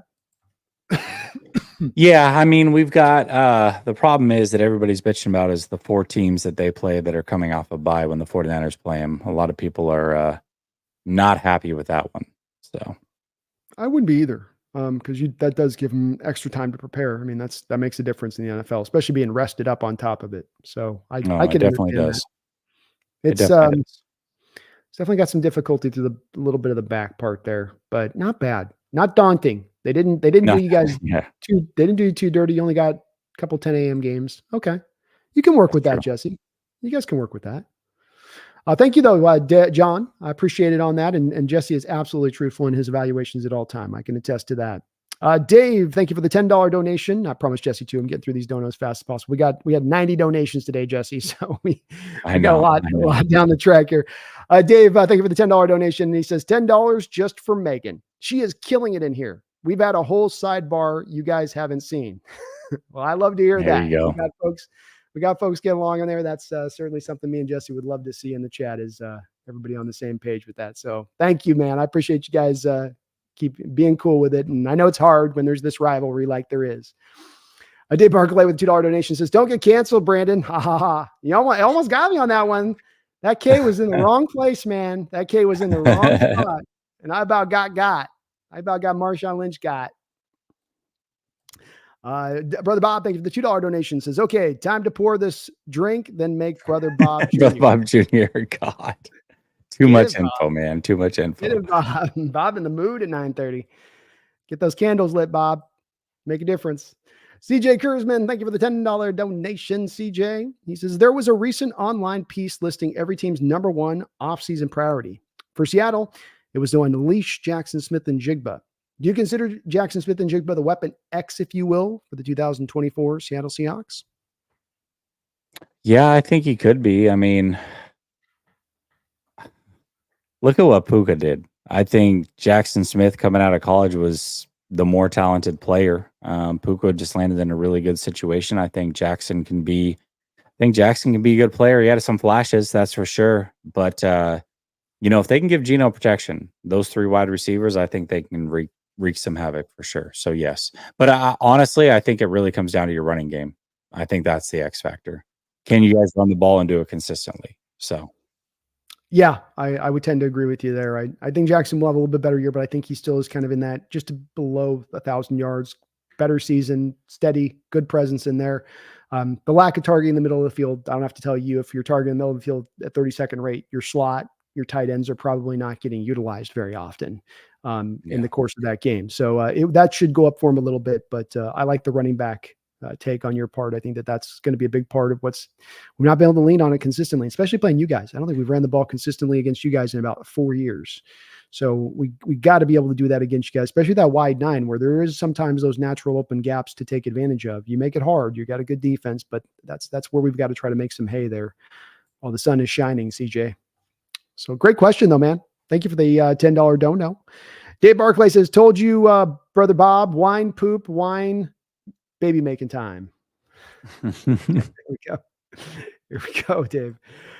Dave, another $2 donation. He says, more than $200, Brandon. That's for sure, man. You've dropped a few notes today on me. Thank you so much for that, Dave. I don't know if it's enough to just saying thank you when you put that much of a drop on my channel. So I do hope you know I appreciate it, man, from the bottom of my heart on that. It says, most I will spend on the Hawks.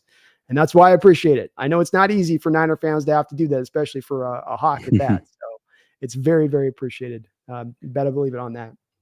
Chad Hart, thank you for the $5. Appreciate you too. Chad says, Jesse, thanks for showing respect for my Hawks. You are a true professional. I'm a fan of the NFL.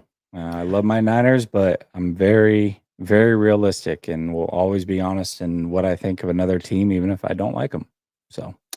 Yeah, part of the reason I love doing this with Jesse, just one of the parts is that this is the part I always know Jesse's going to bring, be it his team or talking about our team. We may disagree or agree, but you're going to get always, I think, a fair take, a reasonable take, and intellectual take where he's thought about it. He's not just shooting from the hip, so to speak. And that's stuff that I love about this game, because that's when we're, I think, really get into the depths of it, Jesse, and really our understanding of this game, where it really opens up at its best when you kind of get to that level of things. And so I thank you for that too. I know you're hanging in here with us as we're speeding along. We've already gone about an hour over our time here, but thank you for holding up here too with me. I know that back's got to be barking on you. Dave says, with the $2 donation, says, Jesse asked us to show up and show out. We're here. Hey, you guys heard the call, man. Dave. No doubt about that, Dave. And Jesse's very kind for putting that call out to you guys and having you come on in like that. I really do appreciate it. He says, Dave Barclay, I'm talking about AFC has logos. He's talking about the members. We got the Last Second Sports logo right next to your name. The 49ers aren't 49ers aren't paying for the channel to be ran. You know what I mean? Like, I know we talk 49ers, but I gave you my logo, not the 49ers logo. So you have a George Kittle emoji or something you can use though. There we go.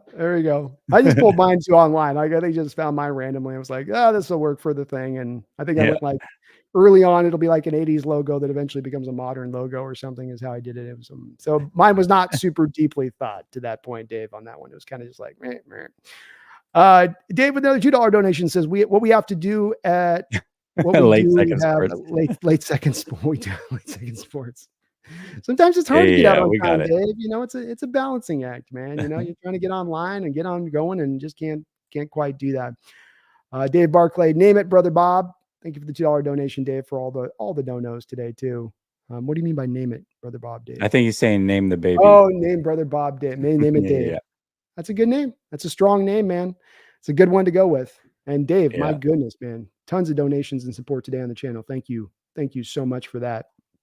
Well, we've covered, I think, just about end to end on this. One just last little question I want to ask you, and then we'll kind of move through this a bit, Jesse, is I mentioned to you a little bit about the musical chairs feeling of this, and I may be off on this, but there is a bit of a feeling for me with the Niners right now when I look at this, the Ricky Pearsall pick. I know Juwan Jennings is supposedly doesn't affect anything else. I know that's what everybody's saying, but there is a little bit of a feeling of like maybe somebody goes here prior to the season. And we've had a lot of rumors here at times with the DK stuff. So I get that this is also the clickbait stuff that goes on. Is this going to occur or go down in your opinion here? Or are these just all just empty rumors that don't have anything really based upon them? Yeah, I don't know that they're empty. I think that there's certainly teams that are showing interest. It sounds like Pittsburgh thought they had a deal locked down until they didn't with the 49ers during the draft process for either Debo or Ayuk. I think the 49ers have always kind of overvalued their players when they did it with Jimmy Garoppolo, where they thought he was worth something, clearly was not worth that, and then they ended up getting nothing for him. I think Debo is the odd man out, but I don't think it's happening this year. I think this team is trying to win a Super Bowl this year. They realize that trading either of these guys for a future pick makes zero sense at this point. If you were going to trade them, you would trade them during this last year draft, and you would have taken a player to try to replace them. So no, I don't think any of these players are on the go unless they just aren't living up to expectation. You get to the trade deadline, and it's like, well, we might as well get something, and we're not winning anyways. And I don't see that in the 49ers' future. They're going to be competitive this year. They're going to be trying to win a Super Bowl, and they're better with Debo and Ayuk on the roster than without them. So I think that they're both going to stay. Good points. And again, hard to feel like you do make this kind of move at this point when you do feel like you maybe have this one pure final season to go make this run. And so why offload anything? Just push it out to next year and then make the hard decisions at that point if you've got hard decisions to be made. So you'd like to see them do that. Is my man Jair Earl Thomas Brown doing good out there, man? Is he still holding He's doing great. He's doing great. He's going to start this year. I think he's going to be a hell of a player. I'm excited for his future. I am too. You know, that's my guy out there. So he is. Yep, he is. Didn't he have a pick in the Super Bowl? He did. Yeah, he sure did. He's the one that picked off Mahomes. Yep. Let's go, Jair. You guys got yourself a good one there in that kid. So, yeah, I think that'll be a good player for you. Well, folks, do me this favor here as we wrap it up. Hit that like button for me. Also, in the description section below, he's been kind enough today, went over about an hour over the time we were going to allot here and originally do. So let's be kind back to Jesse on this. Let's go to his channel. It's in the description link below. Just click down Last Second Sports, sub up to his channel. He covers the Niners. You always want to keep an eye on the enemy and what they're doing and what's going on. And he's covering them end in there. We're going to be doing 2 behind enemy line sessions here throughout the course of the year. So we'll be doubling back around over to the side of this. Thank you so much, man. You've been, you're not 100% today with the back, but you did the Larry Bird thing, where you're laying on the side and came back out, and I'm sure you got a little ice on the back and the bottom side, and you fought through it. Yeah. Thank you for doing that, Jesse. I appreciate it, man. Absolutely, brother. Fun as always. Thank you. Couple last little donos here from Dave. Dave, I want to salute you and Brother Bob as well. You guys are awesome and showing the love as Niner fans in here as you have throughout the whole channel here. We had over 93 donations today, Jesse, on the channel, which is amazing. He says, I like that answer, Jess. It's yours. Push it. Let's go. That's right. Let's go. And Brother Bob finishing us off right here with another $2 donation. Says, Nails is better than lame turdy and pig and pickle, definitely late sports. Yeah, he's talking about other content creators. Appreciate you, brother Bob. Appreciate you. And the lateness is on me tonight, Niner fans. Jesse was not in the wrong tonight. This one was on me. I was talking his ear off and being a little bit late to bring him on here, so I'd ask him some questions on some things. But thank you, Dave, Brother Bob, and all the rest who have donated today. Just so many donations on it. I could barely keep up with you guys on that. And thank you guys for all of that. You guys are amazing on that side. Thank you guys for coming through and showing out. We appreciate you. Jesse, your people are awesome, man. No doubt about that. And you're awesome for hanging on in here with us on through again for the extra hour. I really appreciate it on that, brother. Absolutely. Well, it's going to be a fun year. Maybe the toughest division in football, if not the toughest division, Brendan. If we're looking at AFC North, at least at the second toughest, right? Like it isn't going to be cakewalk. So. And this is going to be a tougher NFC, I think, in general this year than even where it was last year. So harder year in general and overall on this side of it. But hopefully the rivalry reignites. Hopefully the fire can cook a little bit hotter. Hopefully it's not as one-sided here and we can actually give you guys a games where you're not feeling like sometimes you're running away from it or we're just kind of hanging on in there with you at times. Has been sort of the case the past couple of years. But you guys have done a good job, come so close, and you still got a really good team. So it speaks about how well you guys are ran as an organization that you can keep this window open as long as you have and keep it still in that place where it has, man. So best of luck to you guys. I don't think that, listen, again, same with you guys. I don't think there's many rivalries better than the 49ers Seahawks when it's humming at its best. So hopefully Seattle can bring it this year. I think it'll be a lot of fun. I really do hope so, man. I love it when it's that way. And I don't feel the same thing with the Rams and the Cards. They just don't, it's just not the same. And so I really hope it does, because I think it's one of the best in football when it's rolling right. Roxanne or roll, finish us off with a great donation here, and this will close us on up. So Roxanne, thank you so much for the donation. We got one more beyond that. I'm sorry. So Jay says, Jesse, you are awesome. This was a great discussion. Go Hawks. Well, thank you, Roxanne. Thank you, Roxanne. And I echo what she said, Jesse. You are awesome for doing this, man. And thank you. I know it's a busy off. This is the one time of year, folks, we get a chance to kind of breathe. So Jesse was kind enough to come in here and chop it up for this couple hours as he has, Roxanne. So I really do appreciate it. And go Hawks. Thank you for that. Dave Barclay, thank you for the last $2 donation. Says, go Niners and trade Kyle. And Brother Bob, Brother Bob says, sorry, Brando, we're sweeping Geno. Smith. Well, I get it. It was a bad moment, but I will say this, Brother Bob, and you know this, and Jesse knows this, and Dave knows this. If you're sitting in the pocket and Aaron Donald's running at you at full speed without a man in front of you, I think the least of what we would be saying is, oh God. Is oh crap. I'd say so. As I said in my thing, I'd probably poo my pants and have to walk off the field, and waddle off the field where I'm going. Nobody look at me. Nobody look at me. Where was the blocking on that? It's not as bad as Sam Darnold I'm seeing ghosts. I'll say that. That's right. That's exactly right. And later on in the year, Donald ended up breaking him. So like Donald had the same play later on in the year and got him underneath and caused this massive bruise on his arm. And thank God that guy retired, man. We're in a better place. We're in a better place in a mental state, in a health state. He broke our Wilson. He broke our Geno. I mean, I know you guys, he didn't do as much damage against you guys. He doesn't do much. He never did anything to the 49ers. It's crazy. I know. Well, you guys actually have a coach who will double team, make it a point of emphasis, move away, run away. Yeah. Maybe not try to allow him just one-on-one opportunities and run at it, some of that stuff. But those days are hopefully done for us. And maybe it's a brighter new dawn for us on this side of it. Well, thank you, Jesse, Dave, Barclay, Brother Bob, Roxanne, Mel, and all the rest for all your guys' support and donations. Jesse, you have yourself a great night. We will be turning this back around in about 2.5-ish months, 3 months or so. So I will see you again, my man. See you again soon. And thank you guys for watching today. Hit that like button. Get out subbed up both the Last Second Sports and the Hawks Nest. But until we speak again, please do not ever forget, go Hawks.